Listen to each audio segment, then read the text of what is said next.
It's up to the whole package. I guess it's working. Back another 30. Okay. I don't doubt it. Being that it's almost 5 after 6, I'd like to call this Finance Committee meeting of GD to order. First off, I'd like to have an approval of the May 11th, 2026 minutes. Motion? Second. Any discussion? Hearing none, all in favor? Aye. Any opposed? Okay. We're going to move on to old business. Do we have any administrative expenditure reductions? No update? Okay, so it stands from the last. And I'm assuming, since I haven't heard of any interest rates going down, that we're not doing any refinancing yet. Not yet, no. Yeah. All right. So we'll talk about bills and financial report review because of the timing of this meeting. The Finance Committee will get them before our next meeting next week, and we'll have a chance to ask any questions, and then we'll have a chance to ask questions at the meeting as well. All right, we'll move on to new business discussion. Dr. Farina, title funding 2026-27 discussion, please. Thank you.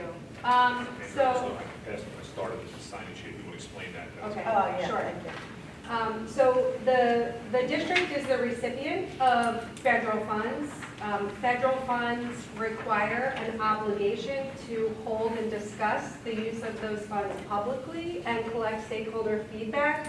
What you will see going around is a sign-in sheet, very atypical for a committee meeting, although we are federally obligated to explain the use of those funds to both the school board for board approval in the grant form, as well as the community, as well as teachers. And so we are in the process of collecting the feedback because over the summer, we will be writing those grants on how that fund money will be used in the 26-27 school year. So the presentation tonight is federally required. And so I just want to walk the Finance Committee through, as well as the public, on our proposal administratively of how we would use those allocations, which are preliminary in form presently. So ultimately, talk about how that money is being used in 25-26, discuss the federal requirements and restrictions for those funds, review the anticipated allocations, and talk about transferability, the provision in the federal law related to how we can use federal funding. So why are we discussing? We get those preliminary allocations. We just received them last month. Those grants are due for submission in August. Now, we don't have the final allocations, but you can see over the summer, I will be working. A huge piece of this is something I'll talk about called non-public consultation. And then we bring it back to the board for approval at our August board meeting, and then we submit to PDE because they monitor our use of federal funds. So what is Title I? And so when we talk about Title I, II, III, we won't talk about this evening because transferability does not apply, but Title IV, I'll walk you through generally what those are. Title I is historically improving basic programs. It's really to ensure academic support for students who are at risk. All precipitated honor-free and reduced calculations in the district by building. So it is based on the poverty levels, our census data, as well as enrollment in each building. And so Title I is really about improving basic programs. Our current Title I is called Targeted Assistance, and it is at 4, 5, and Hereford. It is at the 4th and 5th grade center and Hereford because they have the highest poverty levels within those buildings. And it's based on the number of residents in the district who apply and receive free and reduced lunch. So if I could explain that. What is done in those buildings currently, it's reading and literacy intervention. It is mathematics intervention for kids who are not on grade level and struggling, MTSS intervention, and progress monitoring. So we currently use the Title I funds to afford those students at Hereford and 4-5 reading and math intervention programs. Who does that work? At Hereford, we have a reading specialist a math specialist, and 2 reading support paraprofessionals. At the 4th and 5th grade center, we have 1 reading specialist and 2 reading support paraprofessionals. It is based on the allocation, right? So we don't have a lot of federal funds as it relates, so that is, Hereford is our building with the highest acuity, the highest needs. That's why you see the most personnel. Again, they do push-in and pull-out supports for reading and math intervention. They collect data because it's federal dollars, we have to report student progress back. And they help with the implementation of MTSS, which is our student support framework, where we're moving kids into title programming, and if they meet their academic skills, then they go back and don't receive title support. But all of that has to be reported to the federal government. Here is what staffing of what the staff I just presented for 25-26 salary benefits. So that's the total cost of our title programs at Hereford and 4-5 this year. So why are we discussing it?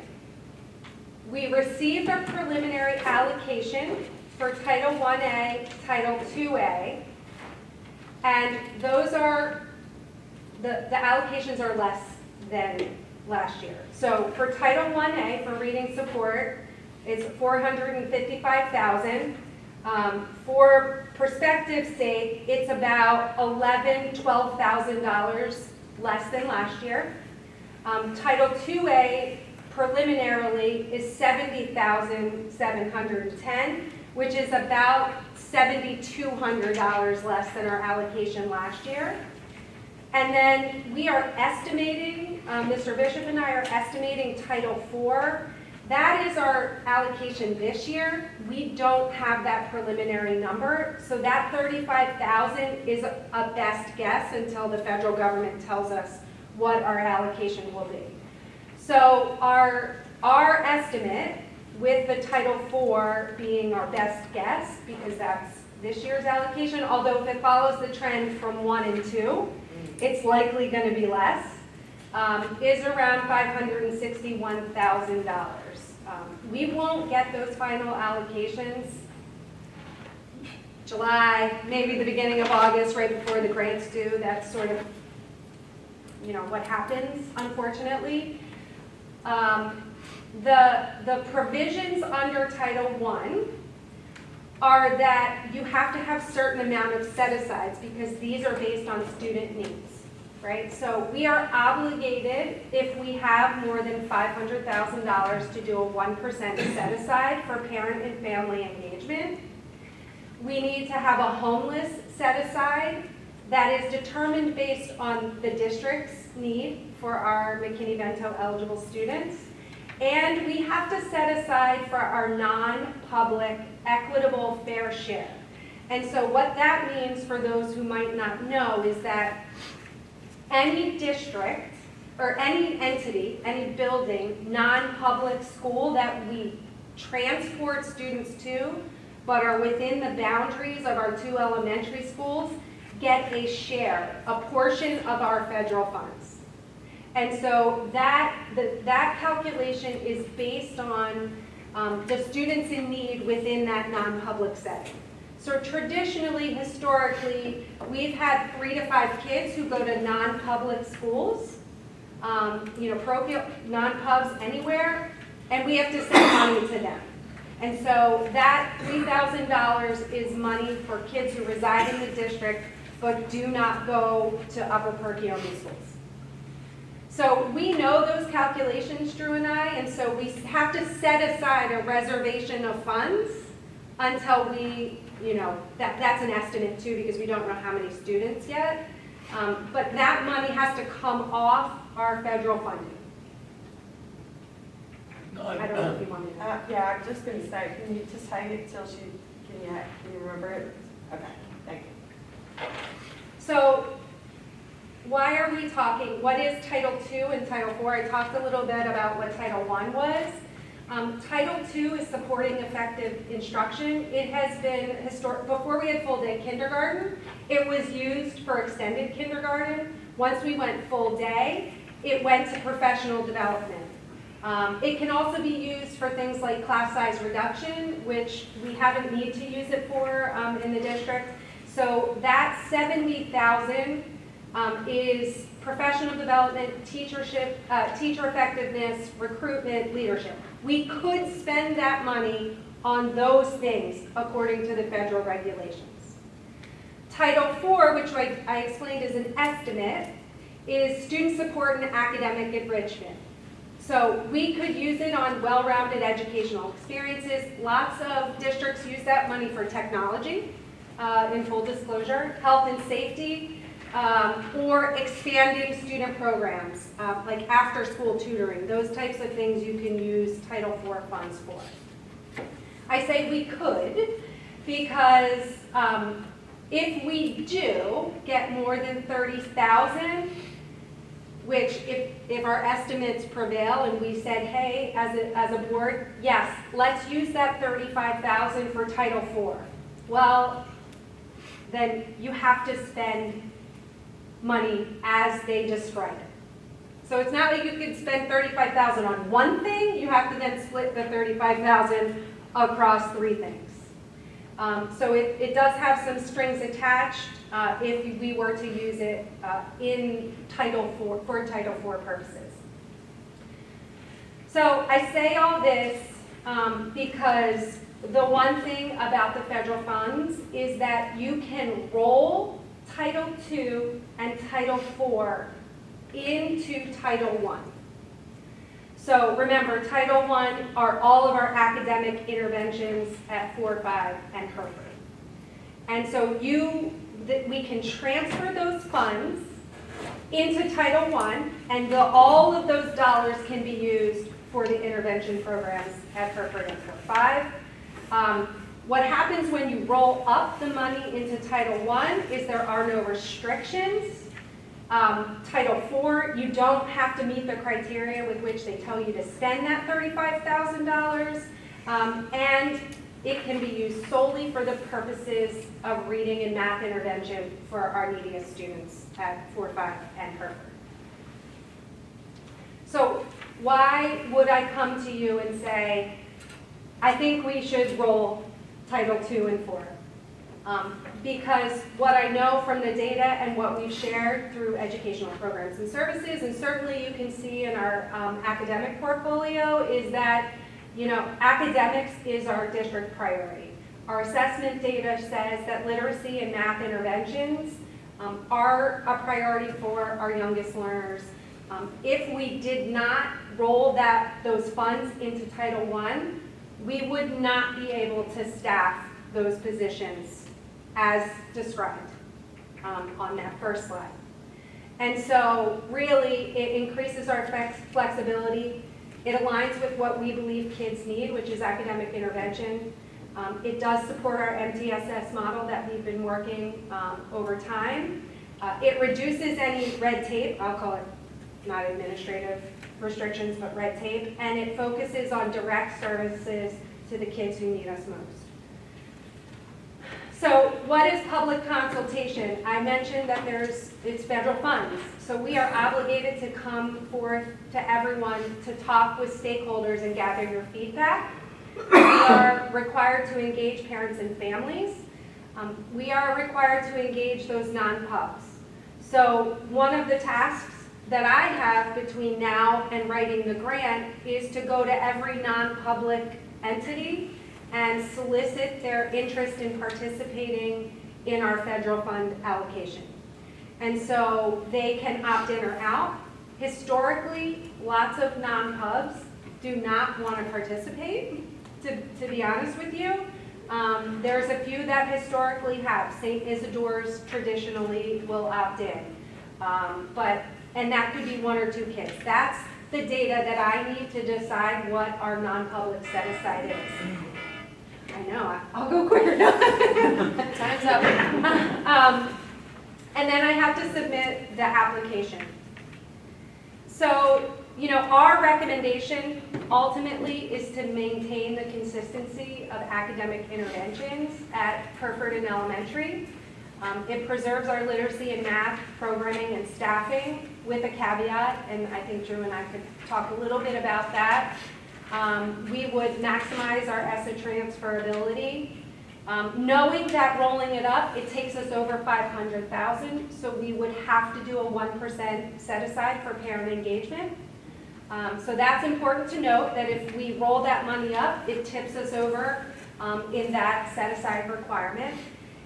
And so really what we're looking to do is get consent from the community and from the finance committee to move forward with rolling that up.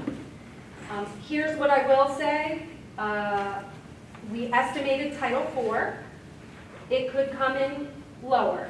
Currently, even rolling up, we do not have the complete funds to cover the current staffing.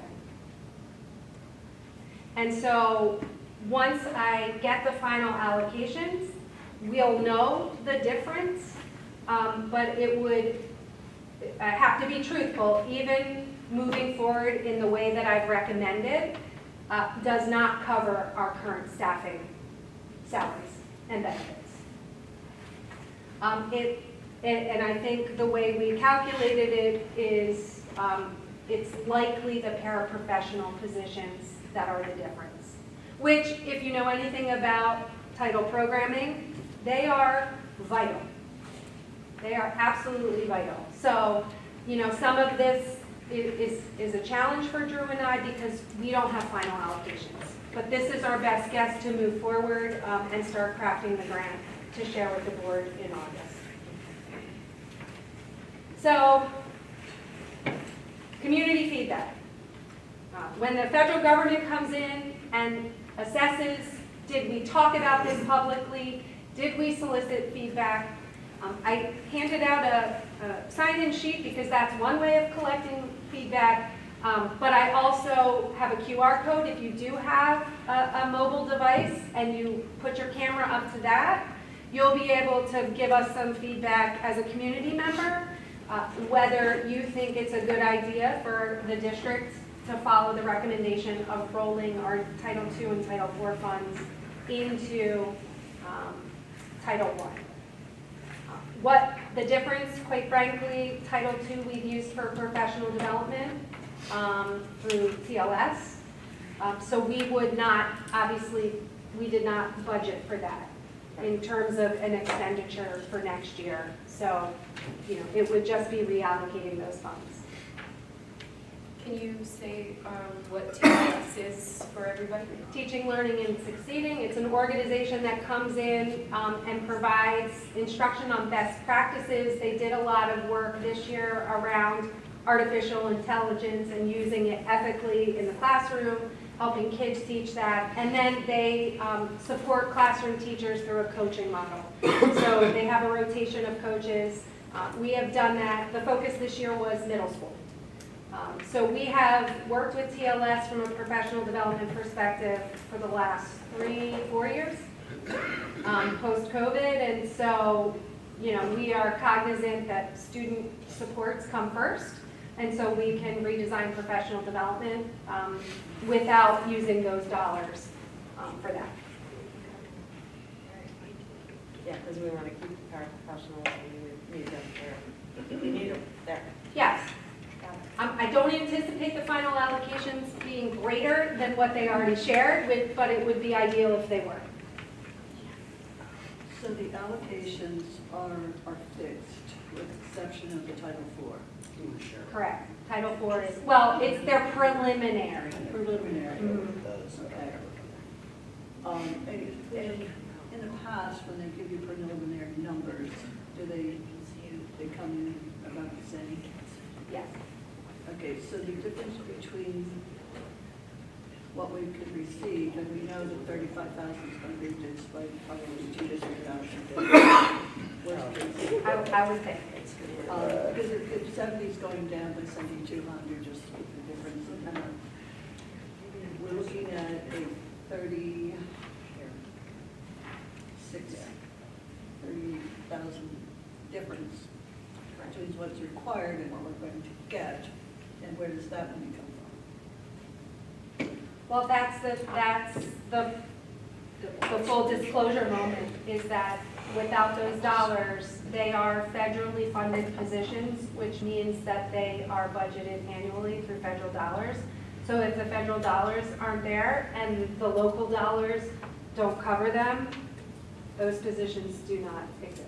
So the positions would go away if we don't cover the difference. And is the difference covered in the budget numbers that were? Right now, the district is picking up the difference. in So budget. it is a line item in the budget. Correct. That's good. Thank you you answered all of my questions. I know how important the paras are. I don't even want to ask this. Do you know, is it known the specific paras? Okay. No,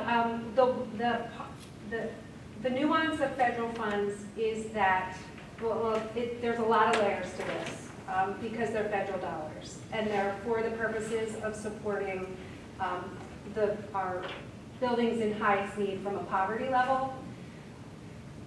If I could peel it back, it's really, Hereford is the building that has the highest need.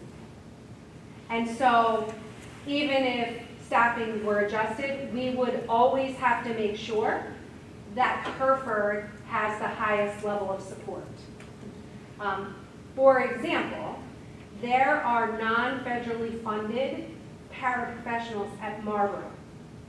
We could not get rid of the paraprofessionals at Hereford and 4-5 and keep paraprofessionals at Marlboro and accept those federal dollars. It's called comparability. Okay. And so the answer is, we could know the people, in terms of their names, but that doesn't mean that those positions would not be filled by other positions. Does that make sense? Yeah. In terms of checkerboarding, for the lack of a better word, to make sure Hereford always has the highest support. Okay. Are you able to estimate what number of paras might be lost if we don't do it this way? If we don't request to roll it?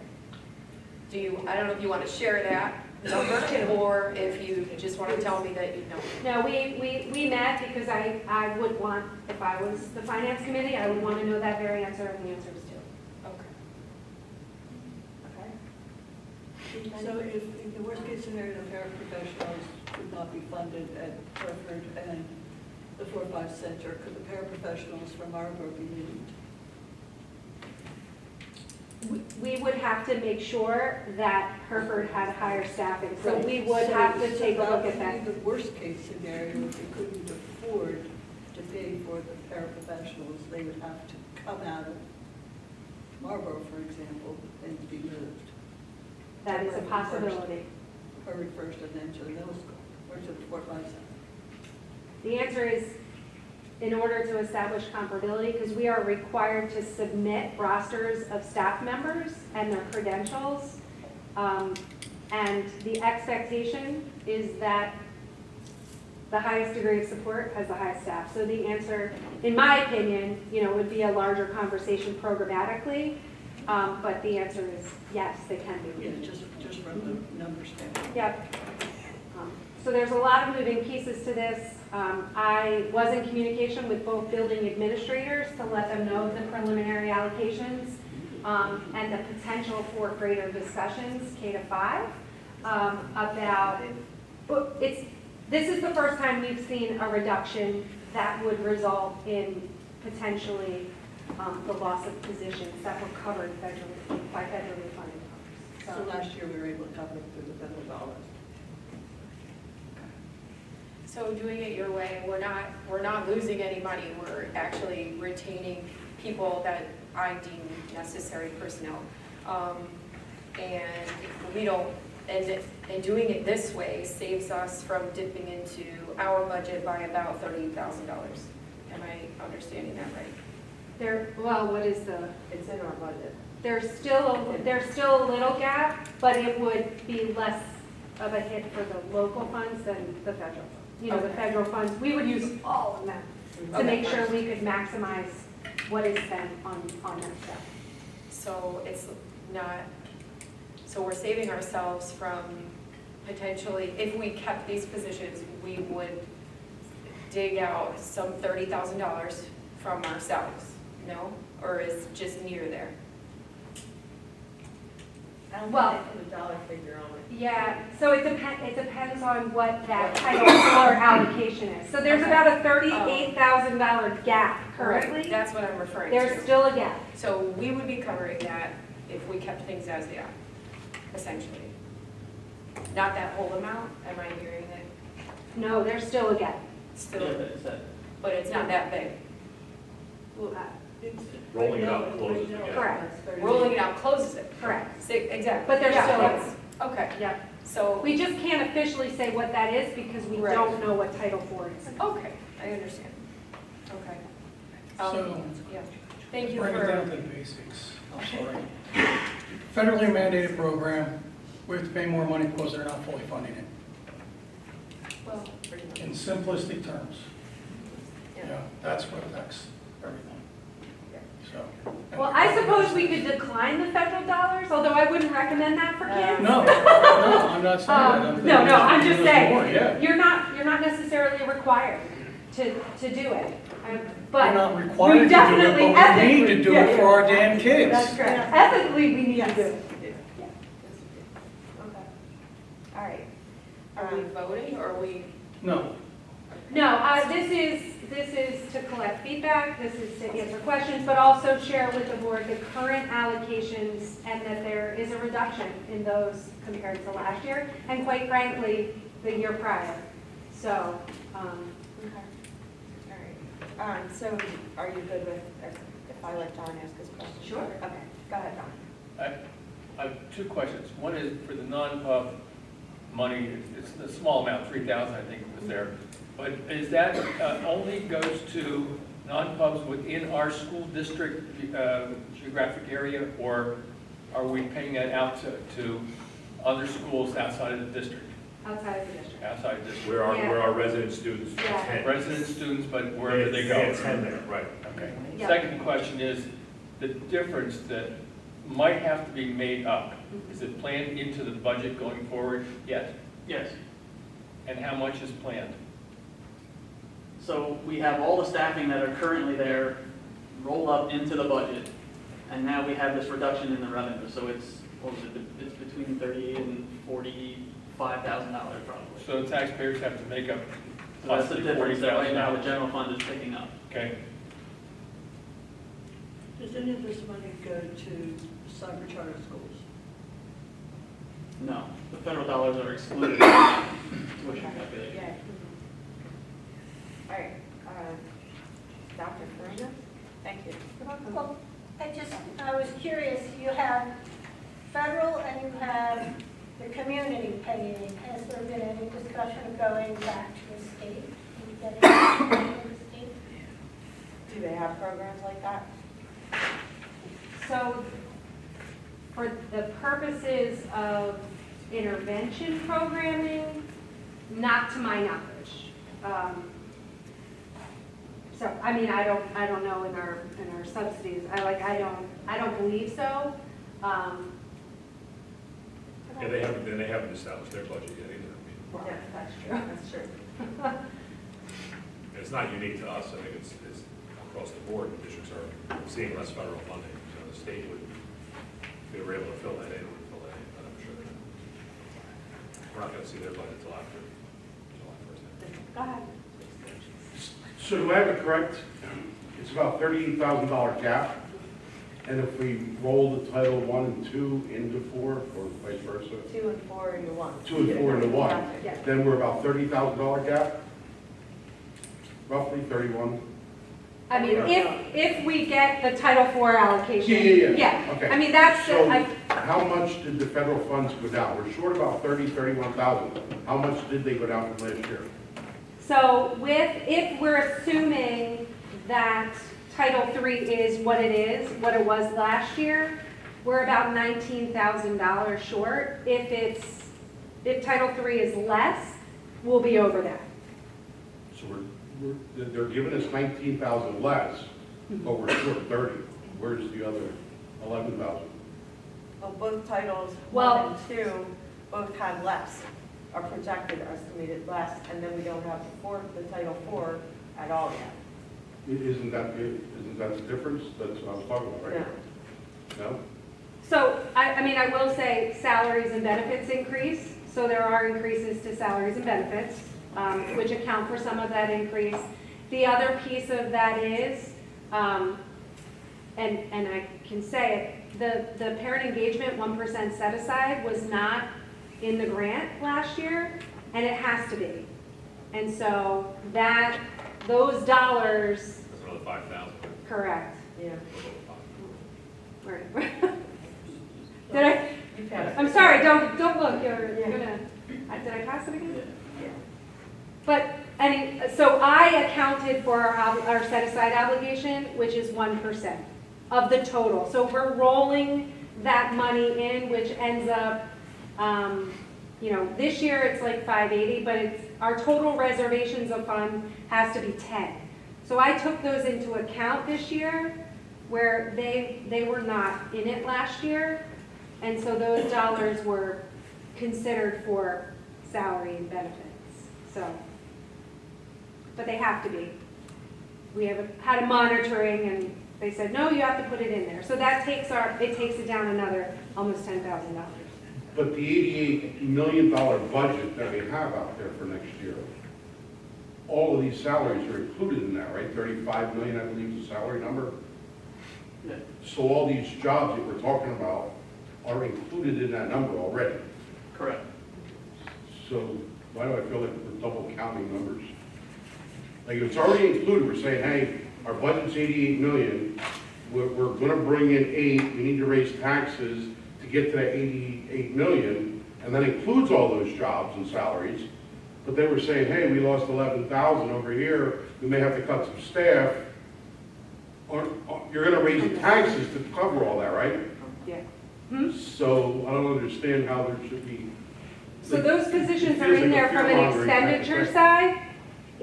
So when you think about this as revenue, we are losing the revenue to No, I cover. get that, I understand that, but Yeah, the jobs don't have to go because they're already included in the $88 million budget.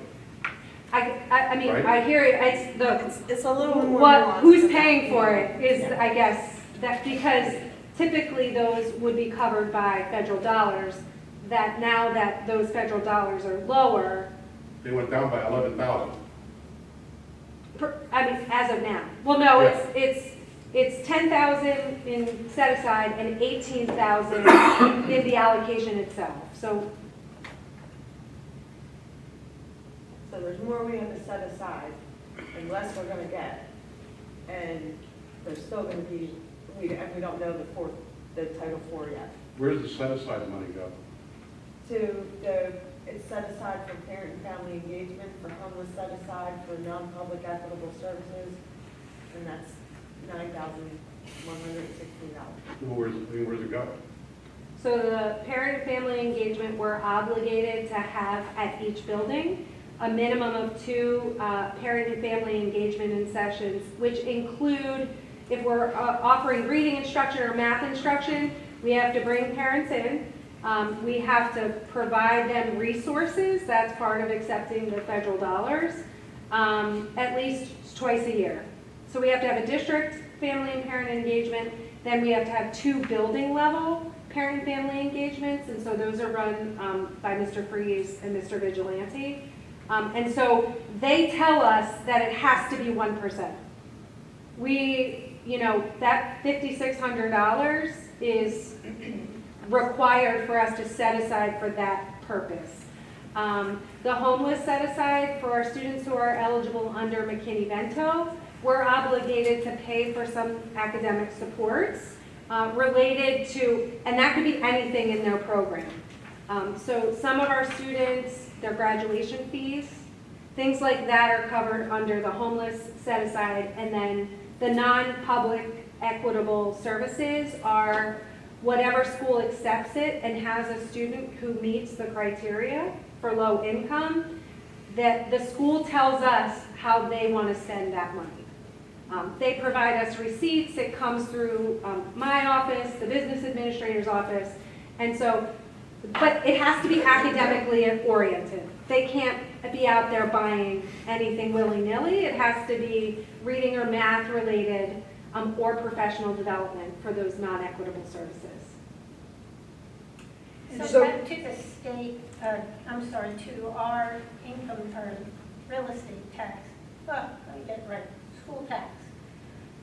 How much money are you anticipating bringing in from us by raising our tax 12%? Because it sounds like 11,000 is what your gap is, and yet that's a phenomenal amount of money you're asking from us, every single resident.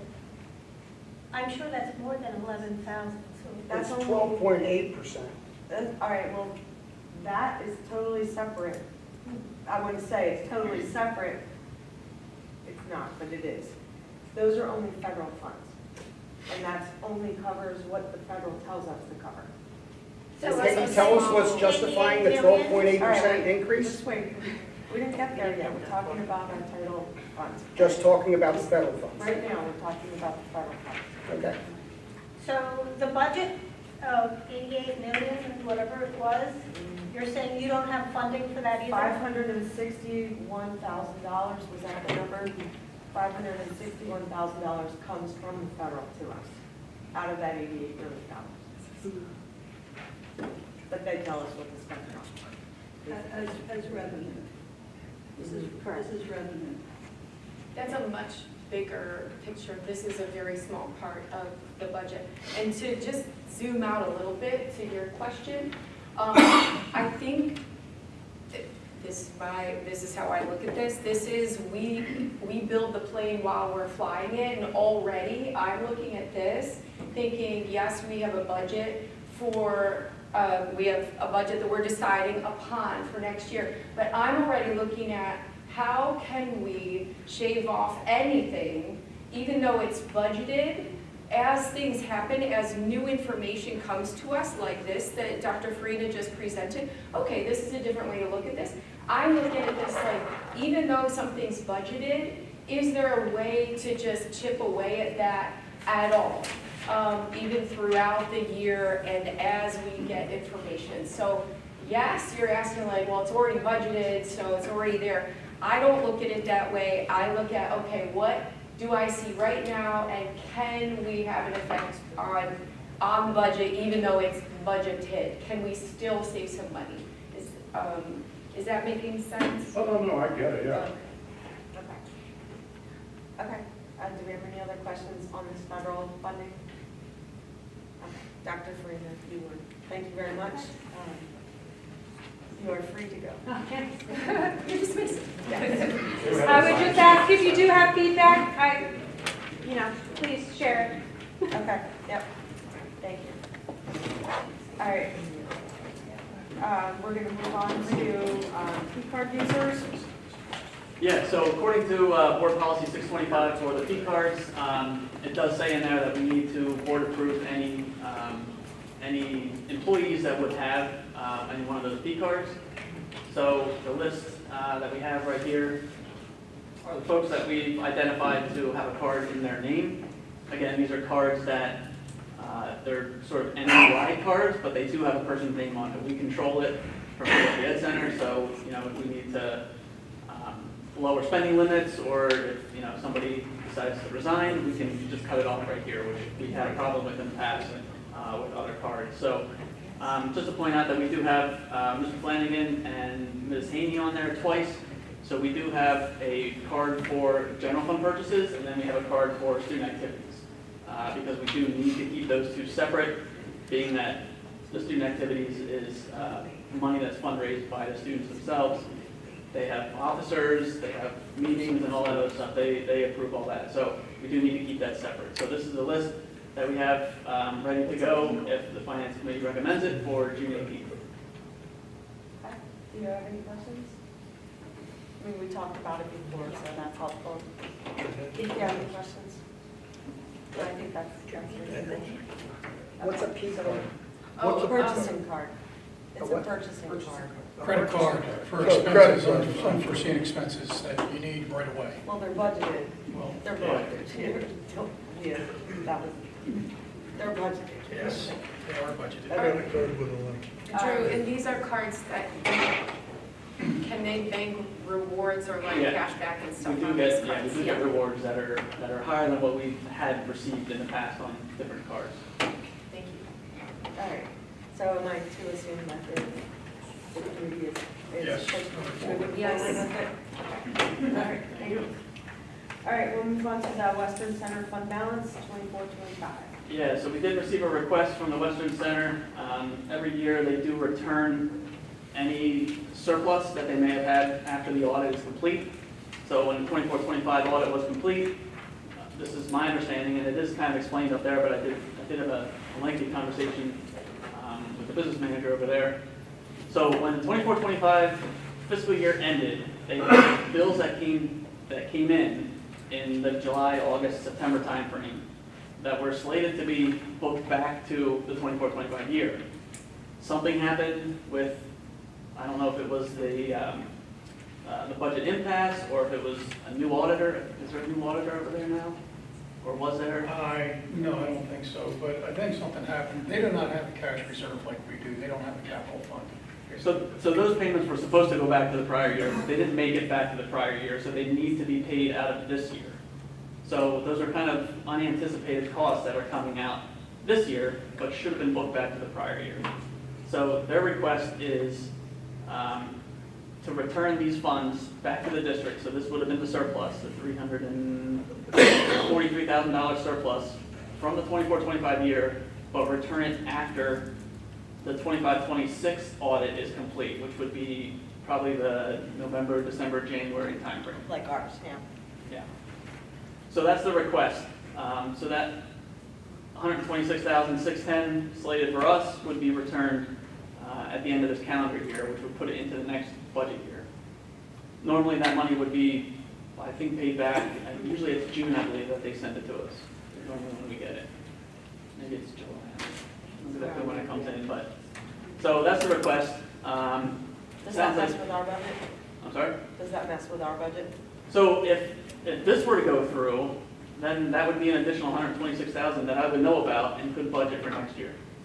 Whereas when this happens, I have no idea what, if any, surplus is coming, because they get the audit done in the November, December timeframe, and then they give it to us in June. So that doesn't really, there's no way of knowing how much to budget for any kind of surplus if they're gonna have it.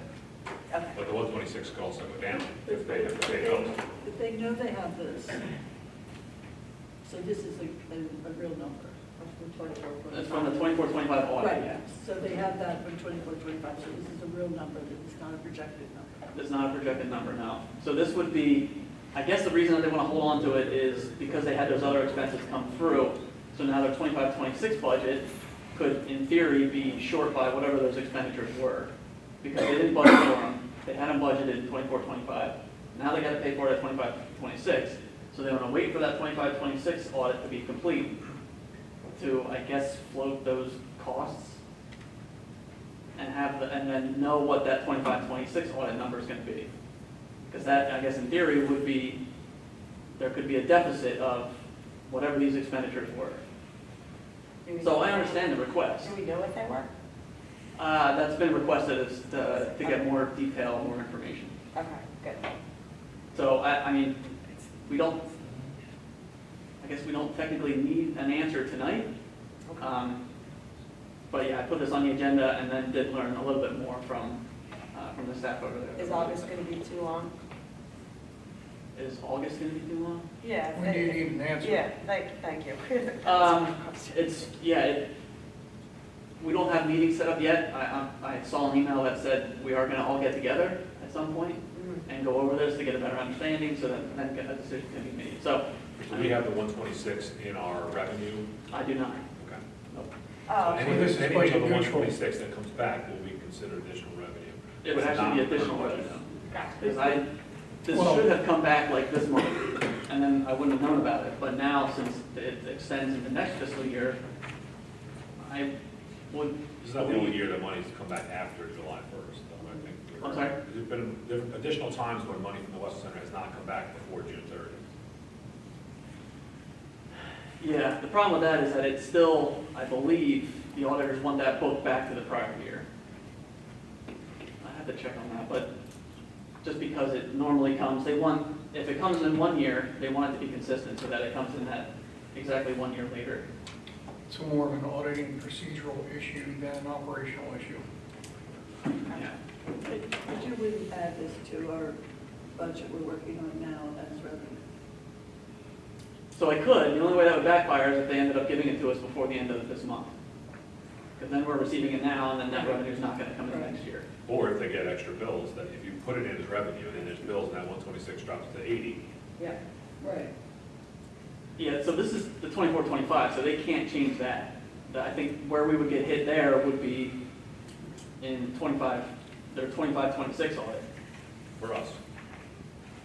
I think what Leo's asking, Oh. if you would have put this 126 in as a revenue item for the 26-27 budget, thinking we're getting it after July 1st, and it goes lower, then there's a bigger gap of that assumption. Because of the 25, 26 expenses. Yeah, I mean, That we yeah, don't know what they are yet. right, Got it.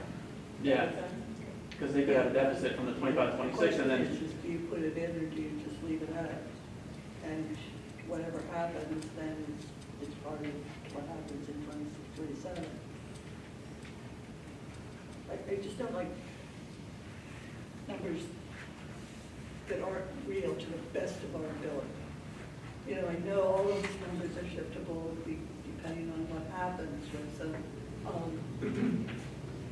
You know, because like Trina was saying, things happen over the course of the year that we have no control over, you know, expenses or revenue like this. I just don't like to put something in the budget that's kind of. So you're saying it's better to leave it out? I would, even though I would love to pump us up by another 26,000. He says going in our bank accounts. I never said our bank account. I never said it's going into my account either. That's a joke, that's a joke. That's all it takes. But like Dr. Roach said, this number will stay the same, it's just later, it might It'll be affected by the next, by this year. affect it, If okay. that was last thing that more bills, then Right, Yeah, I mean- they're working, they're functioning the same way we do, so. Yep. the other possible option would be that they would send, if nobody agrees to this, none of the 3 schools agree to it, and it comes to us in July or August, then our auditors could say, no, that goes back to 25-26 year. And then I would have budgeted for 126,000, that's not gonna show up as revenue, because it's gonna be a receivable back in the 25-26 year. Got it. Okay, so, do we have anything in the current budget No. for this? No, because normally it happens all within that year, so. In the gap. Yeah, so November of 25 is probably when their audit was done, and normally they would give it to us in June of 26. That's all within the same fiscal year. So I wouldn't know that number, and then it gets deposited before I can put it into another budget year. so we'll just stay tuned. So it's like, just Yeah. consider additional revenue at that time. Yeah, right. No different than the tax, additional taxes coming in on budget. Yeah, yeah. Okay. All right. Thank you, Drew. Yeah, thanks. All right. We're gonna, next is the end of year budget transfers, one motion for June. Yeah, for June 18th. So D and E are annual motions that we have in front of the board. So D is the budget transfers. When our auditors are here and they make entries, they make changes, they make additional, we book additional payables, kind of those things that happen. We always get approval from the boards to allow them to do all the budgetary transfers to make sure that our finances are cleaned up for the audit report. But we need to get approval from the board in order to allow them to make those budgetary transfers. So just seeking your guidance to put that motion on the agenda for June 18th. Again, this is an annual motion that we have in front of the board. Yeah. Anyone have any questions? No, put them on the agenda.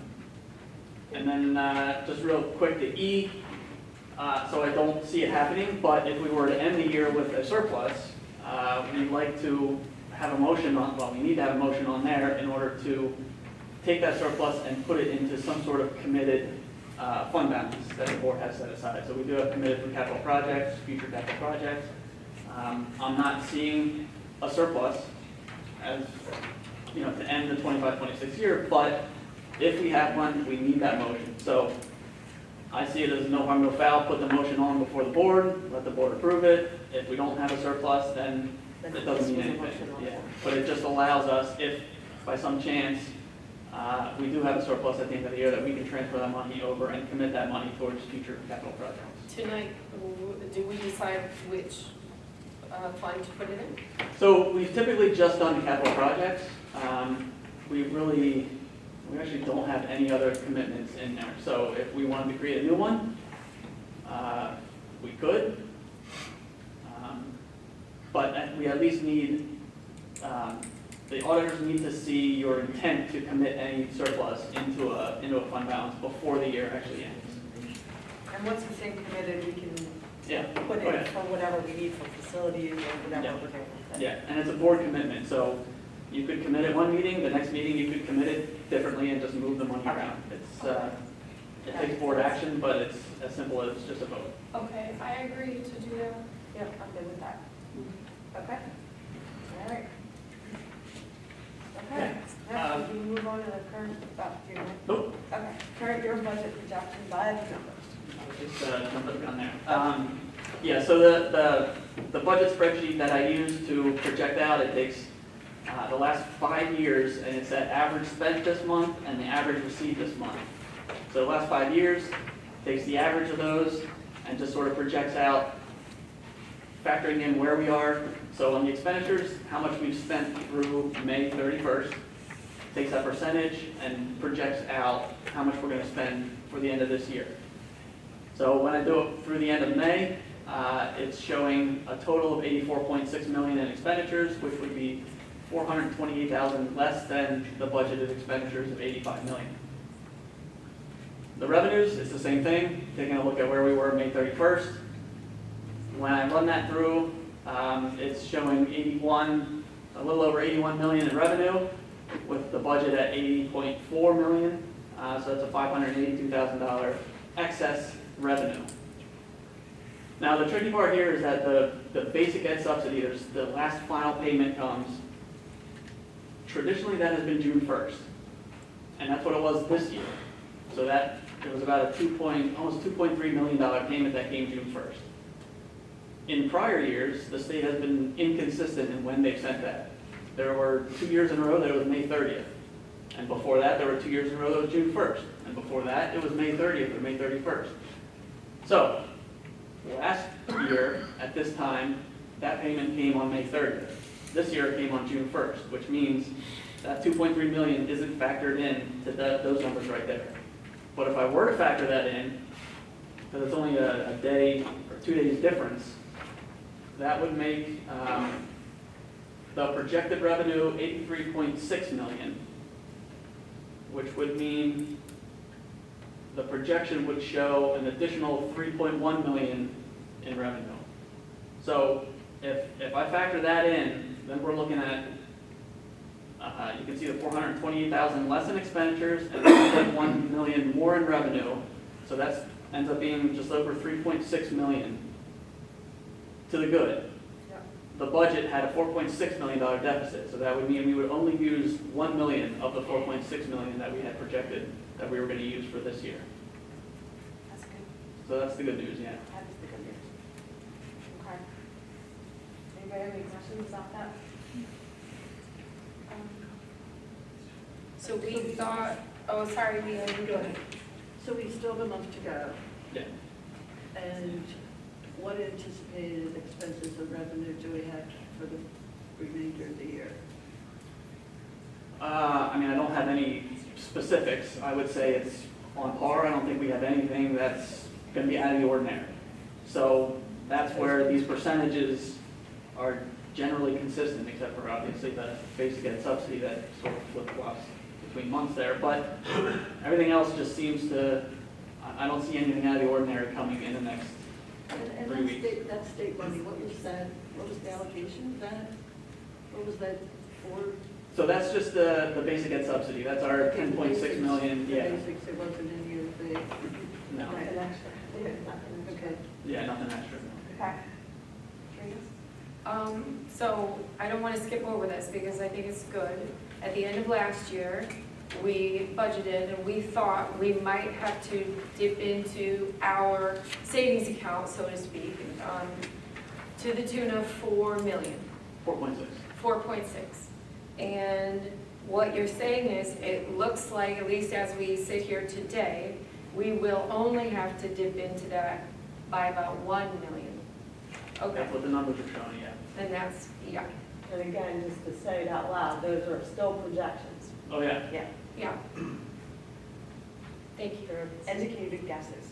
I mean, it's really just a formula. It's using what we've done the last 5 years and using those numbers and projecting from where we are right now to where we're gonna end up June 30th. Okay. And how comfortable are you in that projection? You Um, can give it like a percentage, like 90% certain, I'll go 40% between certain? 75 and 80% certain. okay. Okay. All right. Do you think there's a chance we would end up at closer to the 4.6 million? I think it's a possibility, but that I would not expect to get up that high, Okay. like an additional 1 million. I don't know what that would be. I mean, if something could come in, I don't know, some sort of major refund or something that we can't anticipate, so it could happen, but I don't know what that would be right now. No, I mean, the other way. Oh, the other way. Yeah, what are the chances Oh. it goes where we have to dip more than 1 million? I mean, we could certainly dip more than 1 million. I don't know how it would happen that we would dip 4.6 million. Okay. Thank you. All right. Okay. So now we're going to talk about the final budget discussion. Yeah, so.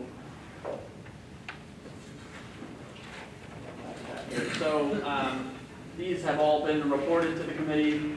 You can see that final column there, reported to the committee, but this is the expenditure reductions that we've had since we started the whole budget process. The new ones are here highlighted in gray. We did lock in our natural gas rates for next year, as we talked about at a prior finance meeting, so that did save us $24,000. Here also is the reduction of the Title I and Title II grant money, so that I had assumed an increase in the Title I and Title II, and obviously, as Dr. Freeman talked about, it was actually a decrease, so I needed to cut that back. I had to cut back the grant expenditure line item and then consequently increase the salaries and benefits line there as well. So it's all a wash on the expenditure side because we did have the money in there, so that's all just basically a wash on the expenditure side. On the revenue side is where we do have the decrease in the federal revenue for both Title I and Title II. And then we do have a little bit of a better allocation in our the gaming revenue that we get from the state. So that's just a slight $22,000 increase there on the revenue side. And so this is where we stand right now. This includes the proposed final budget increase that the board voted on. So we're just shy of a $2.1 million deficit with that increase included. And this last slide is basically the same thing. Okay. Open it up for discussion. Committee.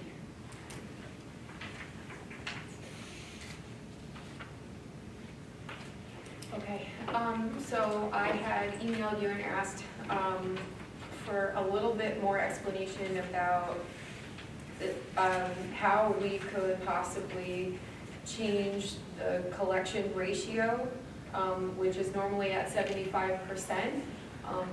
We can change that in accordance with school code, and there's a chance we could get the impact to taxpayers down substantially.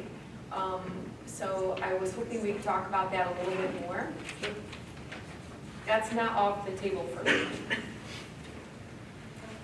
Yeah, I mean, do you have any specific questions? I mean, so, You presented last time a couple of scenarios. I don't know if you can find them like just right now, but I guess one Are you thing. talking about collection rate of taxes or? Step ratio. yeah, Thank you, that's why I didn't want to make sure. I think I misunderstood you. I thought you were talking about the collection rate, which is a totally different calculation. You're talking about the 0.75. The 7.5 Yeah. ratio. Okay, that's- Mhm.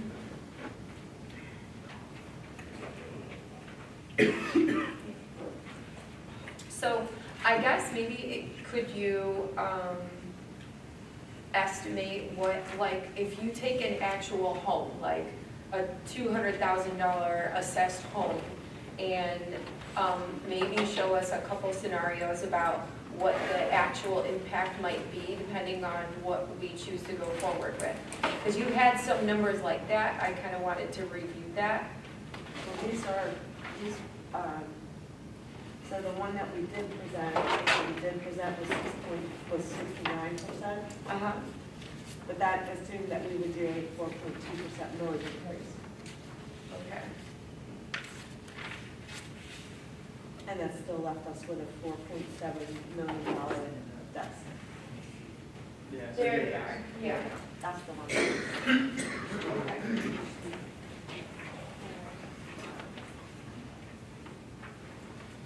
And everything's based on an assessed value of 126, so you have to project out from there what you would think it would be. Yeah. Okay.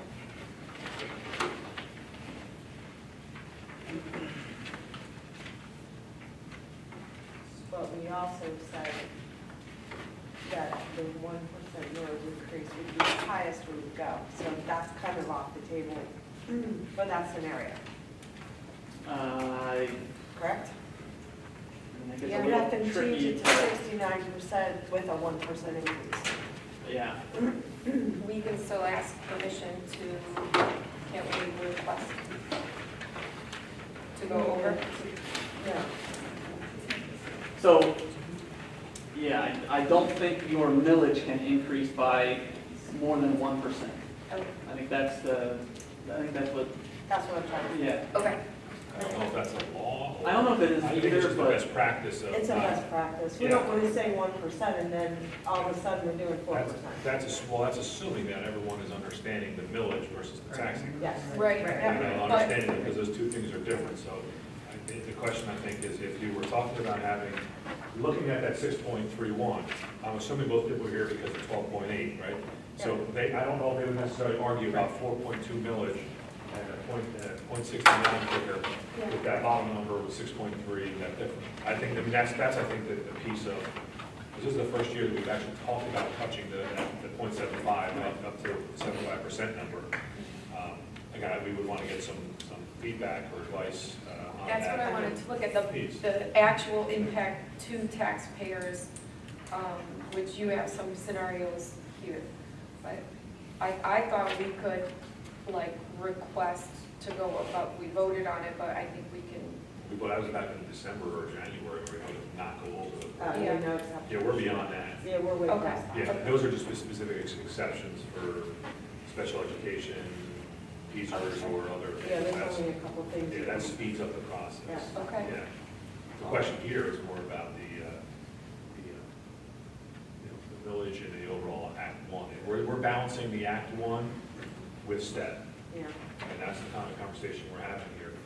Going to 12, going to 6.3 is above Act One, but we're still under the STEP lens. Those are the two things I think we're balancing, neither as clean. I think the challenge with this changing that percentage was if and when you ever went back, would that be arbitrary and capricious of a number that was always there? So I think that's the balance that, at least I think we've been talking about with those numbers. But I don't think it's a hard and fast, like, this is what you guys, yeah, if we were to sit here tonight and the board would go, okay, it's a 1% and it's a 12.8, and then come back with the final recommendation of a 6% and a 15% increase, I'm not saying that, then that would be the opposite of what we're saying. When we gave you the worst case scenario, whether it's a millage or a percent, Okay. and then coming back with a lower percent, I don't know if you get as many pitchforks Right, in terms of the ending piece to the tax dollars. right. Monica. Yeah, Monica, go ahead. Sure, I have a question. So the step numbers, I just want to clarify, so the step number this year, that doesn't carry through, that doesn't carry forward, right? That's just this year? So no, the market values will change every year. So that increase that happens this year, then next year, say for whatever the market is, and instead comes up and it's 0. That increase that we're doing this year, it's not like a millage increase, where the millage increase It's not goes like from a- year to correct. It's year. different. So that was my question, is because even if we leave the STEM, we're not gaining that millage increase, and now next year the Act One's 3.5. So if we don't do, when you presented this, I was like, what's the difference? Like, why, that increase is not gonna stay with us. So next year we could be a really different situation. Am I thinking about that We right? could be, sure. But you know what I'm saying, like everybody's looking at this 12% and everybody's, it's an increase, but that increase isn't gonna be there next year. Right, So that increase is actually, we're still 2 million in the hole with that increase. yeah. So, The only increase on the current proposal from the board is the 1%. right, so that's why where you were saying if we lower the 75, but we still take the 4.2, that 4.2 will stick with us next year. Forever, yeah. that's Right, it, and forever. I didn't, at the time when we did the 12% and the 1 mil, I didn't realize that the STEM is not, that's not staying with us.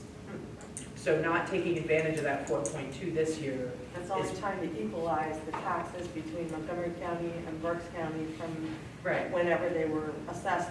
but years whatever ago. that is, losing out on that millage increase that we have the chance to do is probably not a good, you know what I'm saying? Like that, this increase is happening this year, but it's not gonna carry through Next next year it could year. be minus, yeah. Right, it could be minus, but It was that's, minus for the that's- first time a year or two ago.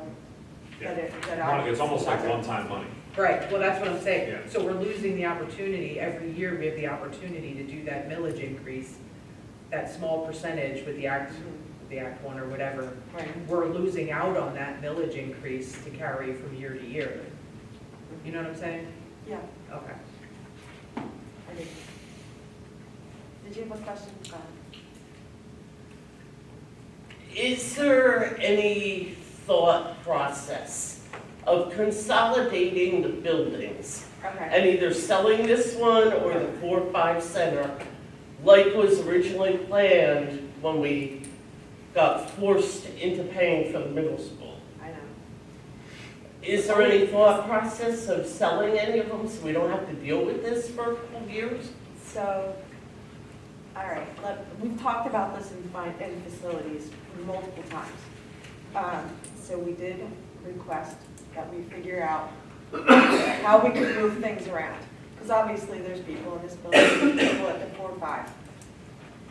So what we came up with so far is that, and if you think about it, maybe this takes a little bit of the idea out of it. So when we had the middle school and we were keeping 4-5, even though, We weren't I going know, to I keep know, it. I know, I'm You trying can't not to learn in say an it. old building I'm like trying that. to- I know. But it took us to change it to a 4th and 5th grade to make it suitable for 4th and 5th grade, even though we're only using a little more than half the building. It cost us $3 million. So if you think about it that way, so say, I'm just going to throw out a scenario just so I can give you an example of what I'm talking about. So say we sold this building. All the people that work in here have to go somewhere.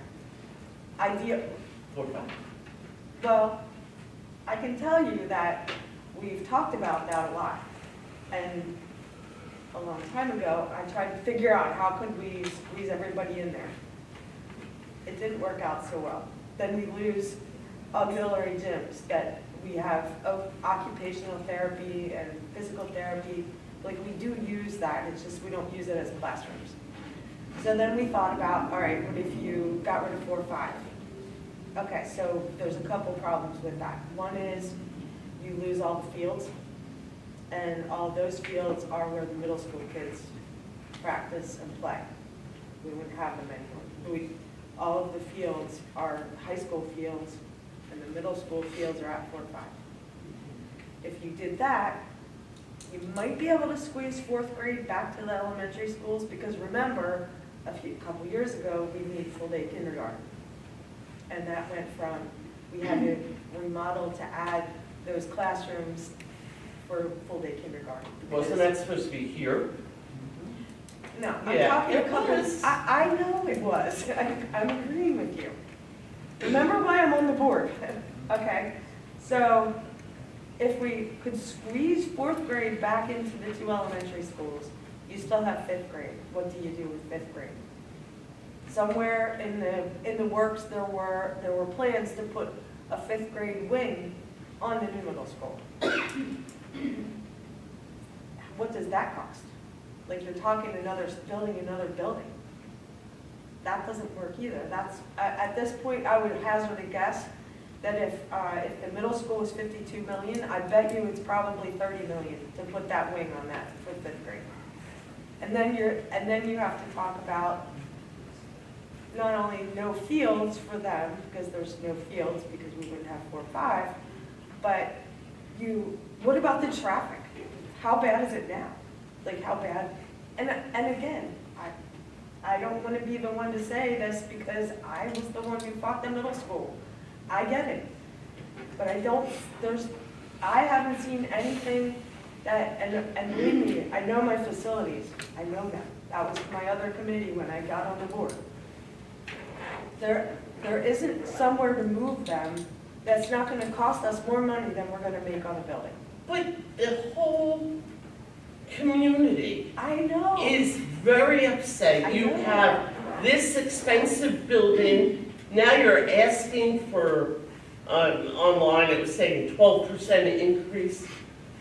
And the scores of the students don't even, justify, thank you. The increase that you're asking, the 8th grade proficiency level, what is that? Isn't this school district like 3rd from the bottom in the county? I really I think you understand need where to you're coming consolidate, let the people keep their money, show us that the kids can learn and raise their scores before you start asking us for more money. That's not how I the can't say I don't world agree works. with you. I can't say I don't agree with you. But at this point, you do have to teach the children that are here. All right, so, Because we're talking about the facilities, and facilities has to do with the finance, that you're trying to keep taxes low. At the facilities meeting, there was a discussion about what is this building worth and what is the middle school worth. I don't know if Drew, you got any we numbers, didn't go there yet. but I did. Okay. I did. County records, this building is appraised at 2.144 million, this building. That's not applying any common level ratios to boost it up, okay? That's just what the county is appraised at. We're on 13.32 acres here, 13.32 acres. I'm gonna come back to this.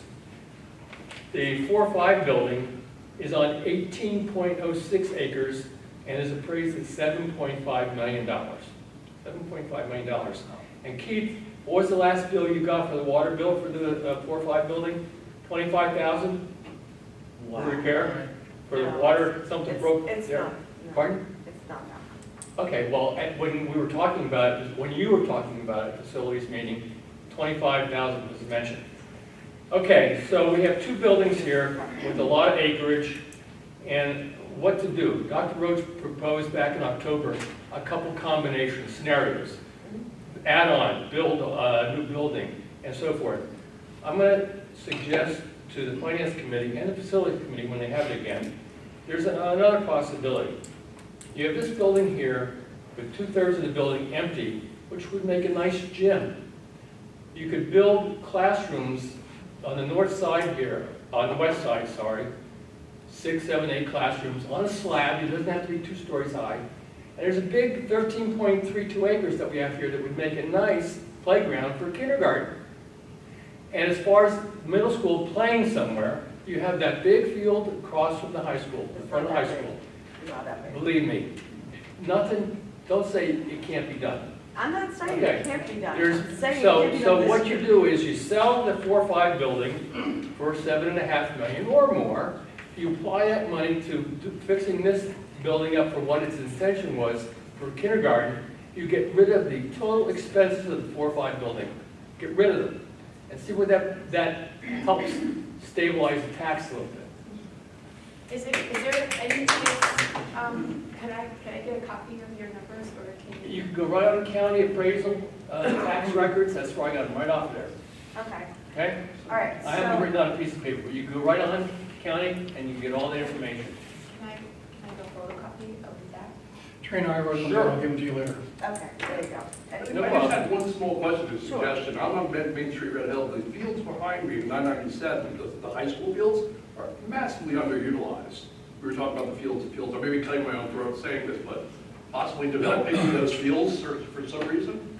I mean, they're just sitting there. No one, I mean. Down off of Walt Road, down behind Walt Road. I'm 997 Main Street, so I know. directly I'll across, make just it. behind me. I mean, those fields just sit. Right in front of the high school. Yeah, All right, well- I mean, they get, all the other fields get utilized, which is great, fantastic, we love it. Melanie, Go ahead. in October, like you said, we dug into that idea when I first got on the board. This was something that was brought up immediately to my attention, and to our, it's been brought up several times. So we did do a serious, in-depth, additional study based on numbers at that time. That was in October. I think if you can look up the agenda for the facilities meeting in October 2025, there's a whole study published on the actual numbers. And when I looked through, it's just not the savings that you think it is because of the trade-offs that Melanie's referring to. What you brought up is interesting. I don't know if those ideas were addressed. That's why I was like, That let me see what presentation you that have. Dr. Rich did was based on doing something at the 2 elementary schools, and possibly one of them was to a new elementary school. So it's a big difference between those, at between 30-some million, if I'm not mistaken, and 50-some million, compared to what would it cost to do this? And what would you save getting rid of the 4 or 5? You gotta look at that. Drew, you didn't even look up to see what the values of the buildings were. Well, I did. okay, so. Okay, I'm sorry, go Yeah. ahead. So the appraisal we were talking about wasn't just what the county. Well, I know, what would it sell on the market? You want to apply the common level I realize. ratios on that? I realize that. Multiply some Okay, number. so in order to do something like that and have real estimates and real appraisals for what a building's worth and be sold at, it costs us $20,000 to do that. Sure, and this is not a 1-year get everything done. This is what the realize board was saying at the last board meeting. Let's talk about what we're going to do going forward to try and make things more reasonable for taxpayers. I get that. And it might take 4 years to accomplish something like that. We're working But boy, on it. we're not talking about doing it, are we?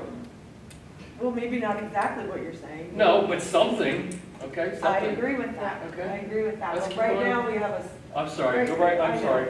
I but know. right now, we have. It was brought up, so it needed to be talked about. Yeah, that's fine, and absolutely, that's fine. But like I said, that's why I'm on the board, was all those years ago, why I'm Right. on this board now.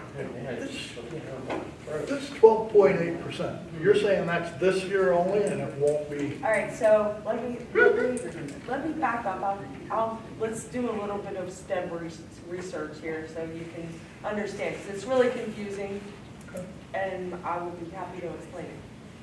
So we have 2 counties that our school district spans. We have Hereford in Berks County, and then the rest of the schools are in Montgomery County.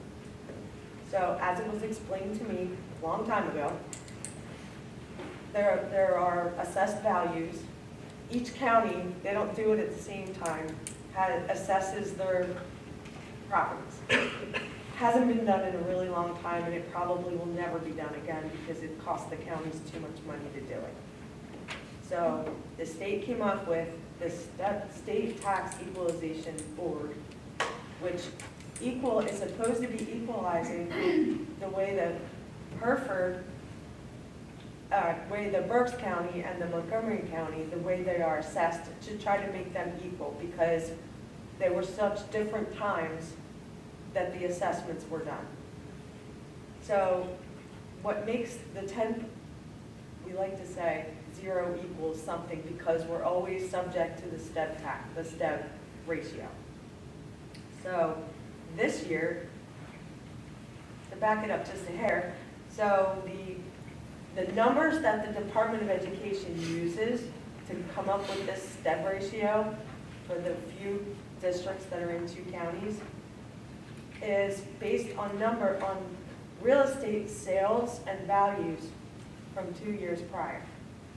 So if you think back in 2 years from now, 2 years from now ago, how many houses were for sale? Everybody's houses were for sale. The whole boom came up. More so in Montgomery County than Berks County. So therefore, when the state goes to make this equalization amount, it makes it even more at this particular time. Not so distant past, it was minus. It was 0 equals minus 1.28. So we had 1.28% less tax because of that, because we're subject to it. So this year, and it probably will be the only year, that equalization made that number 10%. And that's where the 10% came from. Can I ask this though, Melanie? I don't know if you know this, but like other districts have this situation where they're multi-county, such as Boyertown. They have a couple buildings in Montgomery County, but I don't know what they're doing with the budget. I haven't been tracking that, but I don't know that they have this problem, or do they? So wouldn't it be the same? Because 2 years ago, Although in their case, if it's less in Montgomery County and more in Berks County, sort of flip. okay. Also depends on whether they're using a step ratio or not, and what they're using for figuring out everything. So, Well, they would be subject to it anyway. There are, I think there, a long time ago, I talked to the director of STEP at PD. Like this year, you mean? No, I talked to him Oh, like 9 years. years ago. Oh, okay. And to make sure I understood it. At least I know we're getting up, but I wanted to, I know everybody keeps saying, oh, 12%, 12%. It's the 10% that's because of that step ratio. And we're But subject to it. You're saying more houses were flipped 2 years ago in Montgomery County than Berks County, which means those houses are now assessed at the higher, there's more houses in Montgomery County Right, that which are now makes the paying a higher variance. tax. Which makes the variance. So shouldn't Berks County be paying more taxes than us? No, because it just equalizes it. Well, how's it equalizing? There's more Because nu- all our houses were sold There's and more on the nuances. market, now they're paying at a higher rate because they sold for 500,000. I give you the Their simplified houses are version. worth 500,000 too, but they're paying on 200,000 is what you're telling me. If they So haven't why sold are their ours house. going up if more of our houses were sold and turned over? Yeah, I know, well, That's backwards. It's not really. It's not really, and it literally had it explained to me. And if you follow through every year, I mean, I did it for my own taxes. But again, you're telling me that we're gonna pay an extra 12% this year, It's closer to 13. 13% this year. Now, that'll carry through. How many I'll be people in here, paying how many that. people in here got a Wait, 13% raise? Excuse me, we are I having. didn't get one. No, Nobody wait. got a 13% raise? I haven't had a All raise right. in 4 years. Excuse me. This is a business meeting, so just, if you can, please, just one at a time. So Yeah, you got me If totally befuddled. no, I know, it's confusing, it's very confusing, and I gave you the simplified version of that. There's a lot of nuances to it, and it all has to do with how the county is never going to assess again. So they're trying to make it equal. Well, If you sold a house for $500,000 in Montgomery County, and you didn't sell your house in Hereford for $200,000, that's not equal. And it's because the assessments have been so many years ago. Yeah, That's but that's what's doing it. when the house gets resold, it's reassessed. I know that, yep. I'm all So aware. if more houses in Montgomery County have been resold, that means more houses in Montgomery County have been reassessed. So the So that equivalent makes a rate, bigger disparity between here and Berks County. Well, I think it would help if you said that Berks County and Montgomery County, everybody pays that same rate. It's not like we're paying it here in Montgomery County and they're not paying it in Berks. The STEB is an equalization equal- rate so that right. everybody in both counties pays the same rate. So people in Berks are not paying cheaper than we're paying here in Montgomery County. they are. They're all They paying the same rate. millage, the same millage rate as everyone else. Right, right, So so, Right. right, so, no, but, yeah, so that, So we should go and have our houses reassessed. Well, we have to tell You don't the county do that, and they're never gonna do it. well, because your house was assessed back in 1996, chances are you're gonna end up, they're gonna Right, more. reassess your house for Everybody in today's my market. neighborhood is 10,000 less than me. I'm sorry, Why can't I mine reassessed? all right, we have one more question. Well, so I'm really confused why we keep blaming this on staff. Because that's where it's. To boil it down to the simplest numbers, we have an $88 million budget. Last year it was $85 million. There's $3 million difference. Whether STEP went up, down, they got rid of it, threw it in the trash can, you need to pull in $3 more million. So who cares about STEP? It's the budget. The budget went up, you need more money, that's where it's coming from. That's how it works. So why is all this talk, because I keep seeing online, everybody keeps blaming STEP. I don't even understand how, so, I don't quite wrap my mind around the STEP thing. I get how it equalizes because of the differences, Hereford and cheaper, and I get all that part. But in the simplest terms, if STEP had stayed the same, you would have still had to raise taxes to make up the $3 million. So who cares what STEP did? You're right. They did just a favor, give me something to blame it. Yeah, it's still 10%. The whole school board keeps blaming STEP because that's the state. Just like numerous times, you guys talk about we need to get the state to give us more money.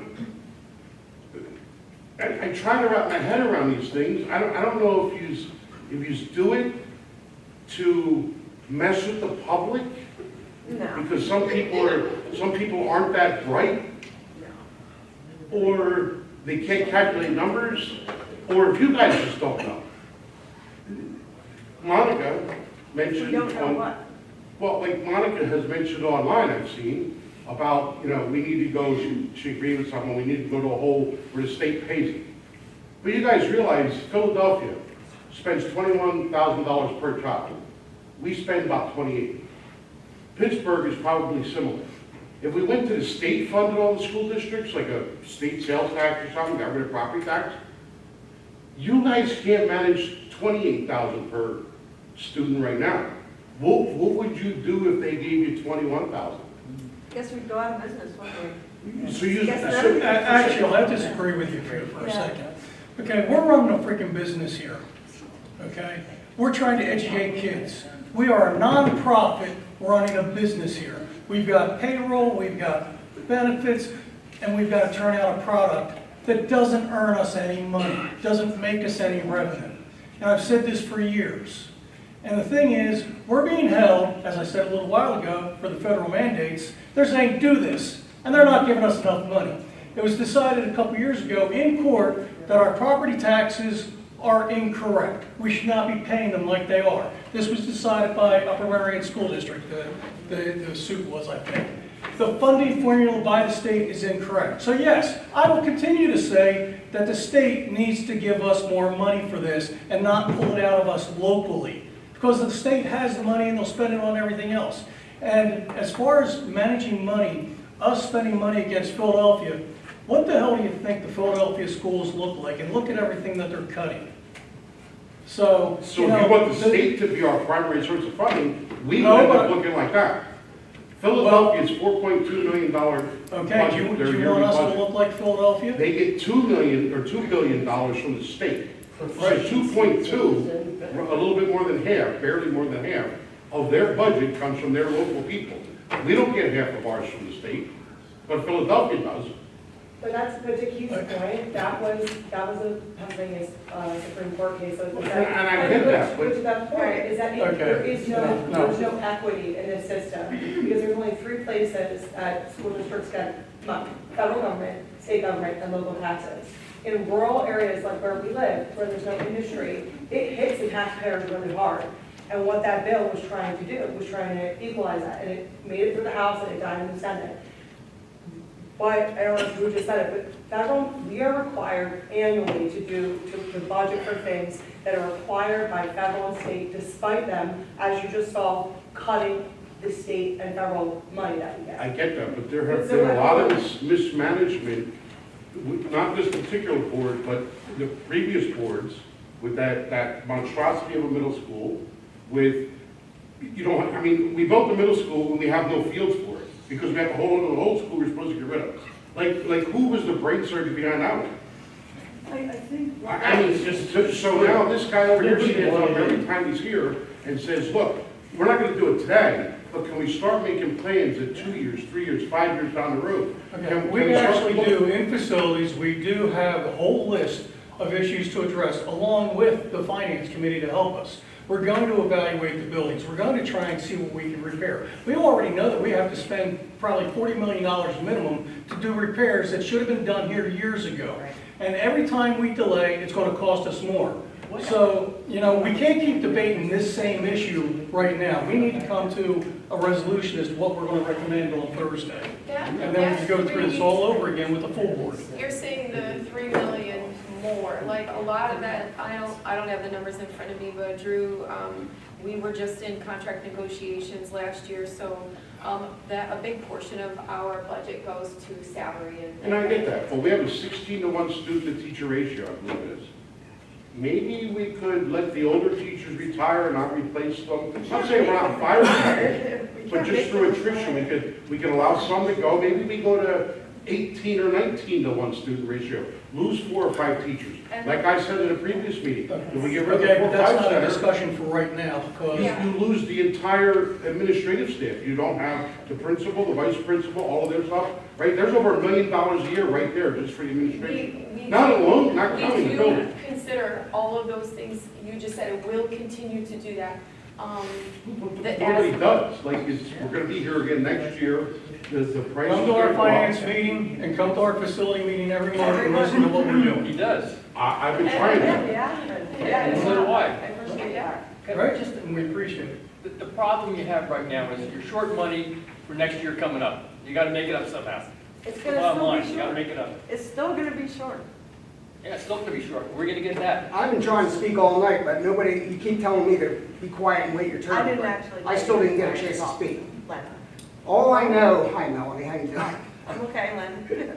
All I know is, the federal government said that we get a 2.8% increase on our Social Security this year. That's what we got. At work, I got a 3% raise for the year. That's what I got. I don't get no 12%, 10%, 8% raises. Every year, it's 2 to 4%. The average worker around here gets 2 to 4% every year. You guys got to find a way to cut these costs somehow. I don't care. There's got to be some fat. There's got to be some fat that can be cut out of this budget. Sell the buildings. I can't afford to retire. I'm still working on collecting Social Security because I can't afford to retire. Has anybody forensically looked at these? I'm 69 and my health isn't as what it used to be, and I have to work. I don't have a choice. So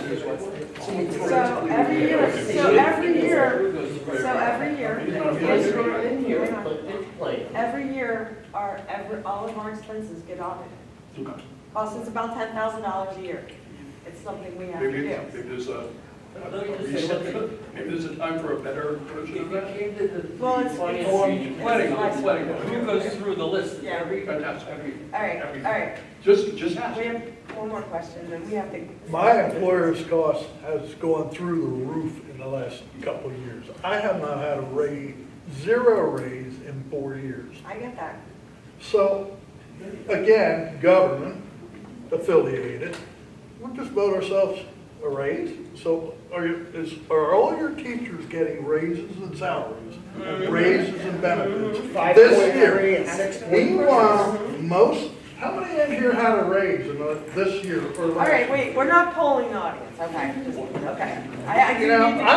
You got to realize that we as the public are not getting increases, and now you want this out of us? And I hope you understand that your board directors are made up of the public. Well, yeah, but how many of you have to live on $70,000 a year? I looked at the salaries. You're hiring people at $120,000, $130,000 a Your year. board directors don't work here.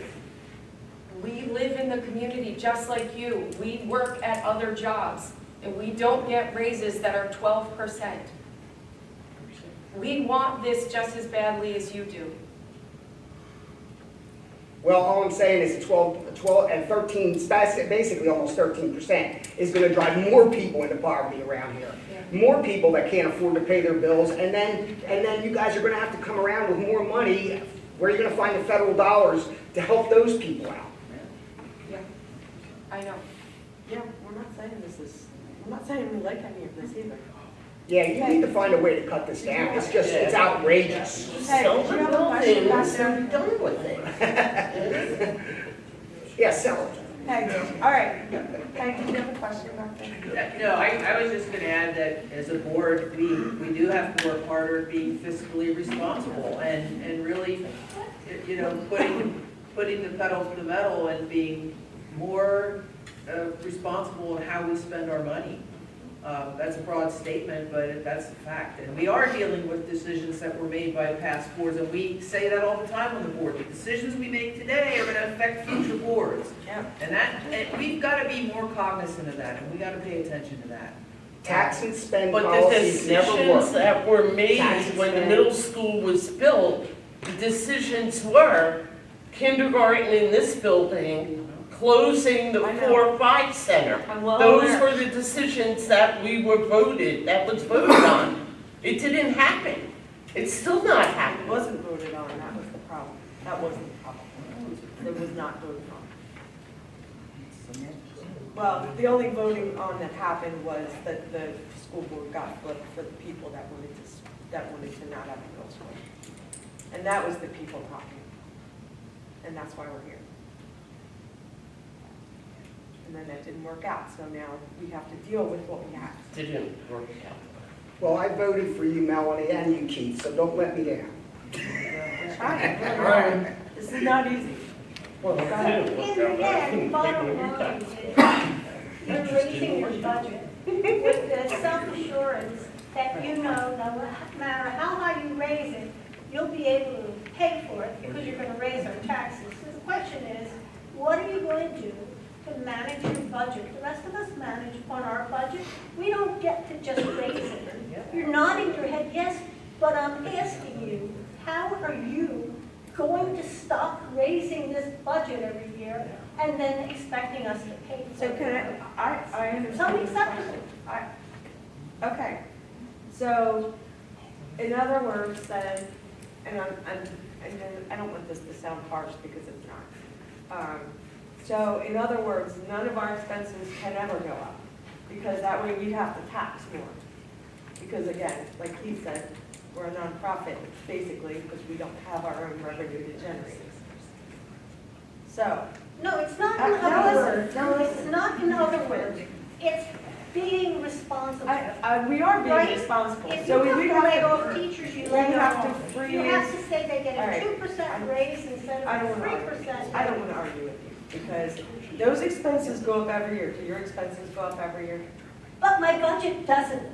Right. And I have to figure out how to live on my budget. Exactly what we're doing. You're not. That's what we're doing. No, a And that's all 13% we're increase is doing. not learning how to live within your means. All right, well, I need us to get back to the committee and what we're going to recommend So next you need week. to manage your budget, and then you finally have to look at all these facilities, because saying it was bad, they did a bad job, it's too much money, it's not. You're not. So right now, telling we the have facts. $3 million worth of roof work at the high school that we're hoping we get grant money for. You need to get the facts, and you need to. Have weigh the it facts, out. and it doesn't And make it then any you need to easier. make some decisions on it, not just say it's too much expensive, it might be this, it might be that. I understand what you're saying. We're a safety net that assures that you can have anything you want, and it's gonna stop. Okay, well, that's really how it goes. I mean, it should go up within reason every year, like everybody's does. Everybody's does. Within reason would be like, you know, a 3 to 4% increase, but that's what the average person around here gets, a 2 to 4% raise each year. I understand that. So if the budget went up, if the budget for the school went up 3%, we would understand, you know, I mean, we would be good with that. I But understand. close to 13, that's like, That's the tax percent, that's not what the budget went up. Drew, what is the percentage that are funded, Yeah. 86 to 88, is it, or 85 to 88? What percentage is that? At this time of night. I well, don't, all I know is that my taxes are supposed to go up on average, for an average house around here, like $450 a year. And they're already too high. I realize that. you didn't get it in your head, Drew. I was just curious. I know. So what I'd like to get to that is, do we have a recommendation for next Thursday's final budget? Anyone? I recommend you lower it. All right, well, no, I didn't mean the one with the committee. Sorry. Sorry. Agreed, our Expenditure budget went up 3.6%. the 3.6%. expenditure budget went What, up last year? 3.6. This year. Between last year and this year. Between last year's number and this And year. it was, what was it the year before that? Similar, it's, About the same It was as inflation. 4.5 or something the year before that? it's similar each So year. so what's on the table? I thought there was a cap at 4% or something like that. I thought it was capped at Going up to 4%. 12.8 overall percent, Yeah. 10 point something per Yeah. step. So I is that can't do what, it. is that the recommendation? And I don't read forward words. For next Thursday? All right, hang on, we have to, let's have us finish our conversation that we need to finish. So, right now, it's 1% millage is what we said for our preliminary budget. I think there was a school down. Just drove out there. And it drove out, thank you, it drove out the 12, Because they can't, they 12.8%, can't afford it. thank you. Like, that's where we gotta start going. So do I have any recommendations to change that? I'll say go with it and we'll settle it Yeah. next week on Thursday night with the full board. If they want to change it, then they can change it. We only have 4 members up here right now, Yeah. and you're on 5 next week. Or do we need 6? Well, you need a How many do we majority. need? Majority. Oh, just 5? That's a big change. Yeah, input, Julia, input. None of the scenarios, That'll be the next this thing. one has Cut that. the least amount taking out of our fund balance Do they have a charge? and the greatest impact to the community. I know. Someone's gonna swell. We, I'm gonna go home we and listen. get a bath. Nothing's gonna change anyway, so. No, I think I've been sitting here listening to everything, and believe me, this is not an easy decision, no matter what scenarios are here. They're all scenarios that I wish we could change. Us older people, We are paying for past, I mean, my kids live. I don't want to say mistakes, but past decisions, we're paying for it. And we are being responsible as a board, and I take offense that we're not being responsible, because we're trying our best to make the best decisions for our product, which is our kids. We have to pay our teachers salaries that are competitive so that we can attract teachers to our district. One of the huge expenses, part of their benefit package, that had nothing to do with our decision, it was increase in healthcare costs and insurance. Went up substantially for our teachers. So those expenses went up for the teachers. The bulk of that budget is our teachers' salaries and benefits. And our product is our students. And it's important that we give them the best. We need to work on our academics. Absolutely, we need to work on our academics. I will not dispute that. But we are trying as a board, and Trina said, we're all community members. I'm on a fixed income as well, as some of you have voiced. Peg said a year ago that we needed to work on fixing this. And some things have happened. We have looked at, we had the innovation fair where some small progress happened, but I'm 100% with you, John. Let's look at the market value of these properties before we can make that decision. And whatever number we come up with, I, as a board member, have trouble voting for it because of everything that you've all said, and what I feel in my own heart about what we're doing here. But the bottom line is we have to take care of our kids. And an educated populace is important, whether we're retired or whether we're working, whether we have kids in the school district. An educated populace is worth investing in. And one of my favorite people, Benjamin Franklin, said, education is one of the best investments we can make. So I'm asking that whatever decision we come up with, that we're not vilified for being irresponsible, but that we are coming up with the best decision possible for our kids based on the financial needs of the school. And I promise you that I will continue to work to find ways that we can shave expenses, that we can find innovative ways to bring money into the school to support programs. That is my promise to the community. But this is not an easy decision, and not one of the scenarios is a good scenario in my mind. But we're going to have to come up with one of them. Ben Franklin isn't paying my tax bill. Can you show, like, the impact to the taxpayer, thank you, Leah, is $547 per 126. Can you show the other scenarios real quick?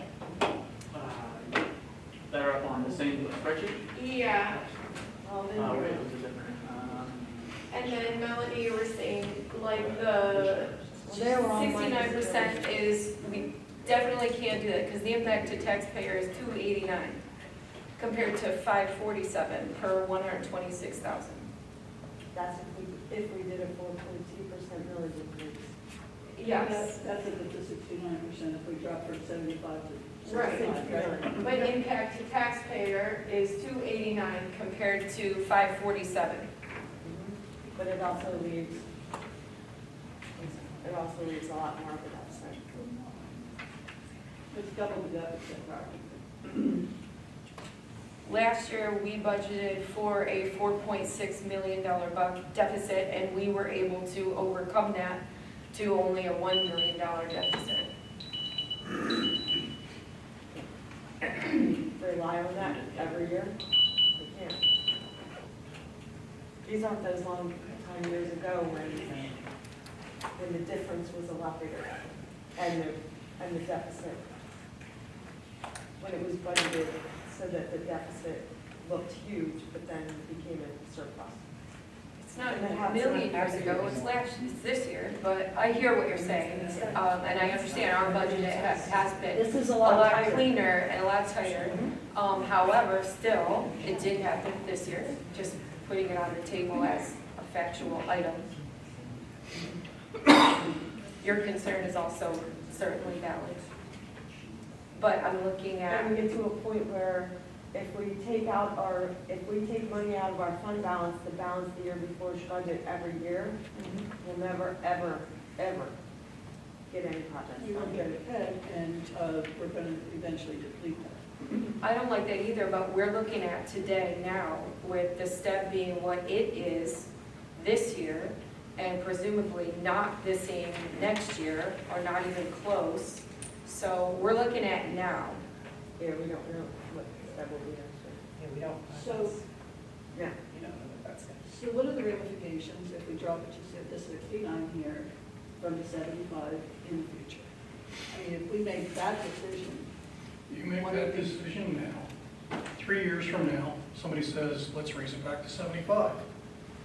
And then what does that cause? It's going to cause uncertainty in your public because it's like, well, why did, it was that before, why did you drop it, and now why do we have to go back again? Right.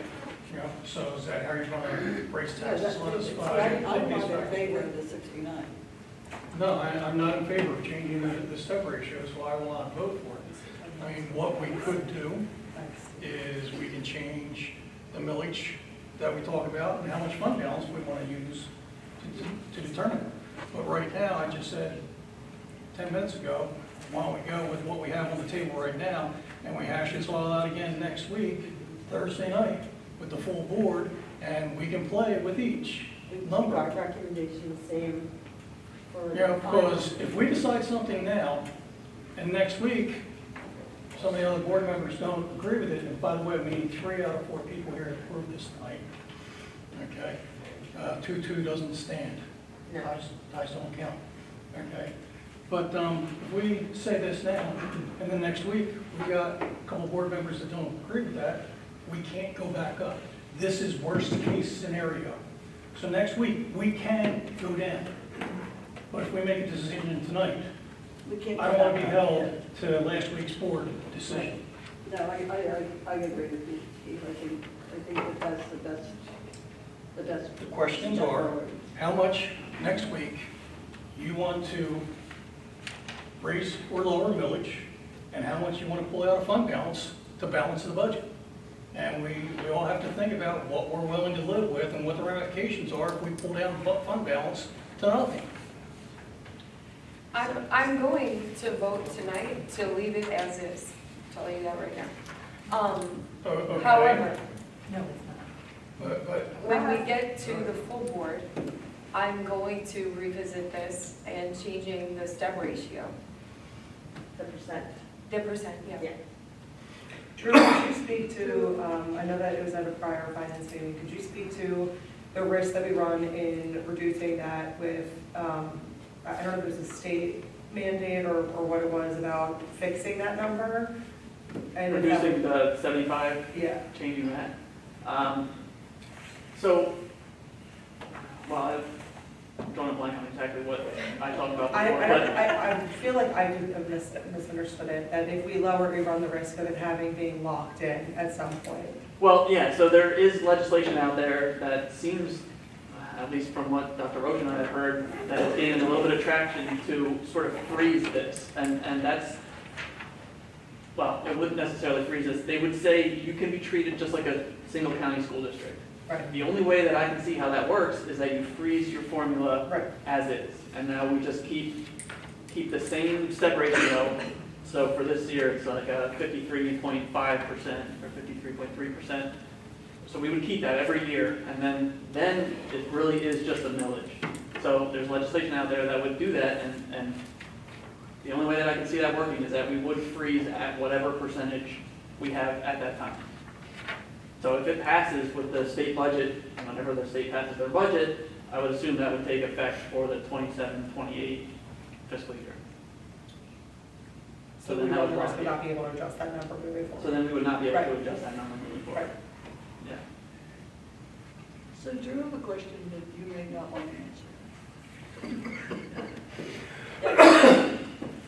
What is your feeling about this, being on finance guy and having to juggle these numbers daily and pay the bills and wait for the money to come in? You know, it's like, can you give us any inkling of advice? So I can certainly give you some thoughts. I think the last few days, we've heard a little bit more of that momentum maybe that's being gained to Director Konopelski's point, is that this might be frozen. There's a possibility that this would be frozen. I don't tend to put a lot of stock in the state passing legislation, but there's a chance that that would be frozen. So that's my first thought. The second thought is, as we were talking about, as Director Scharschmidt was saying, so we're looking at using 1 million of the 4.6 million that we had budgeted for the 25-26 year. For the 24-25 year, I don't know the exact number, it was a little over 2 million that we used as a fund balance, and we ended up with a $115,000 deficit. So there was that, but now that fund balance usage, the usage of fund balance keeps growing, and the actual deficit, if that 1 million comes true, because again, it's just a projection of the numbers, Right. the actual deficit is growing. So at some point, there needs to be some sort of correction, whether that's through expenditures or through revenues. Pull the brakes on some point. Something, yeah.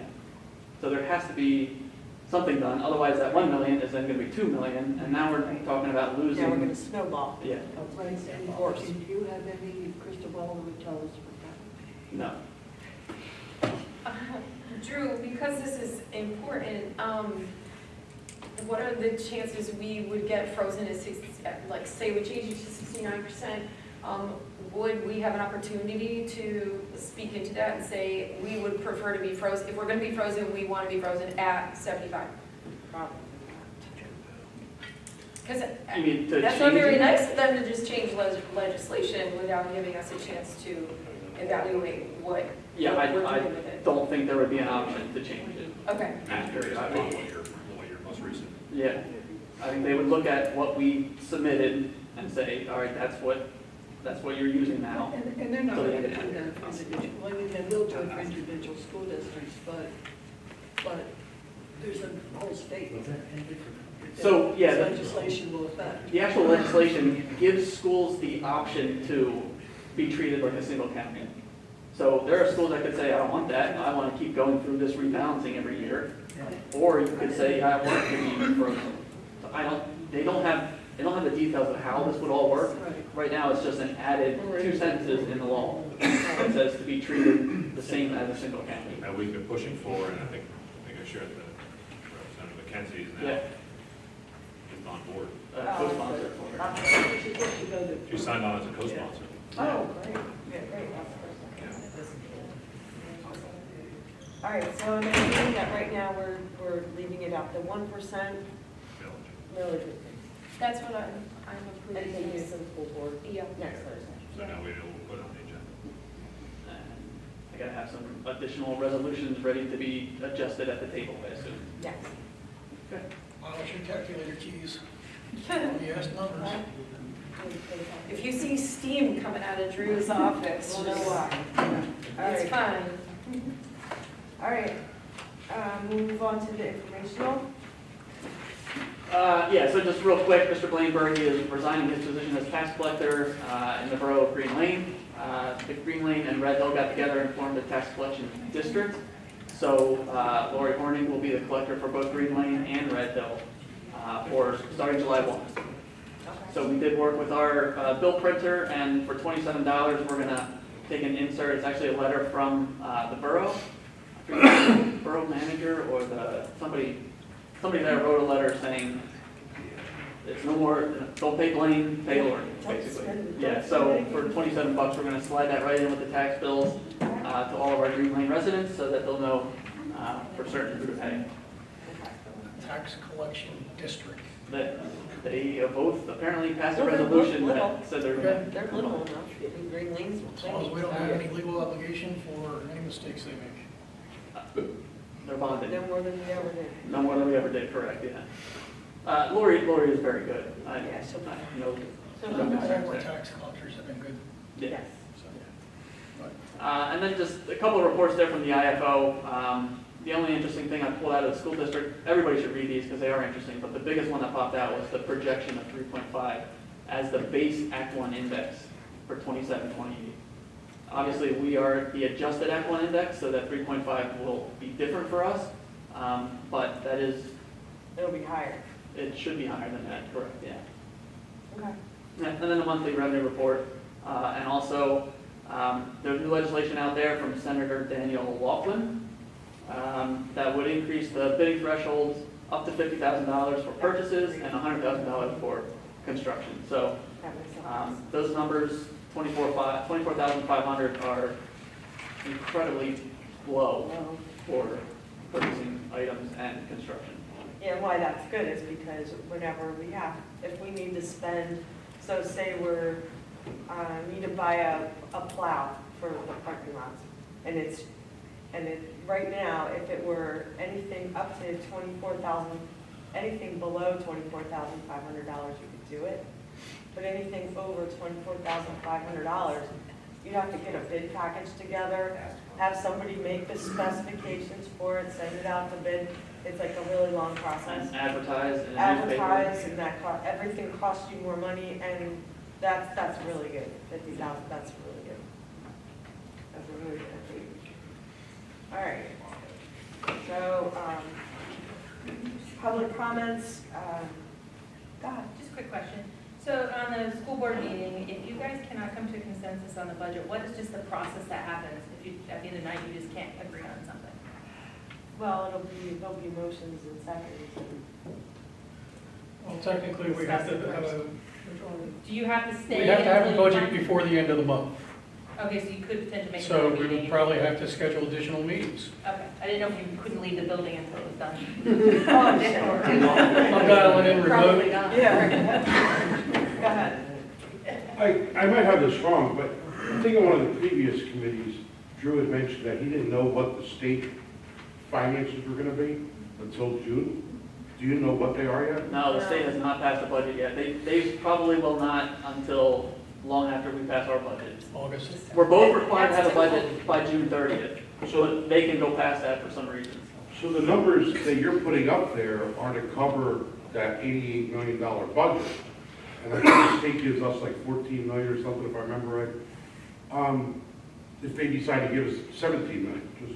That'd be great, then we'd have less of a deficit, yeah. So are you gonna have an emergency meeting and lower our taxes back down? We can't, well, It's still probably a deficit projected. We can get refunds. You can give a refund? I hope you don't want me to share that, So but you don't it's true. anticipate knowing that number I do not. at the board meeting on next Last Thursday? year, didn't they, Drew, wasn't it last year they didn't approve until December or something? It might have- It was December, the January. state didn't even approve the budget until December. Yeah, it was a long time. So we'll almost be done the school year by the time they. Some school districts were worried that they would run out of funding because they hadn't gotten the state anything from They the state. floated loans. Some of the school districts floated loans because they were so tight in their budgeting, and they didn't get state funding until well into the year.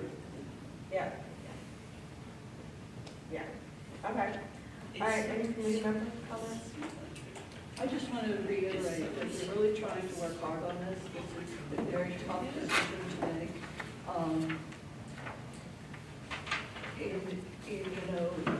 In a really volatile economic phase of where we are right now, this is really a tough decision to make. And we are trying to make the best decision for the community, and like I said, the bottom line for the kids.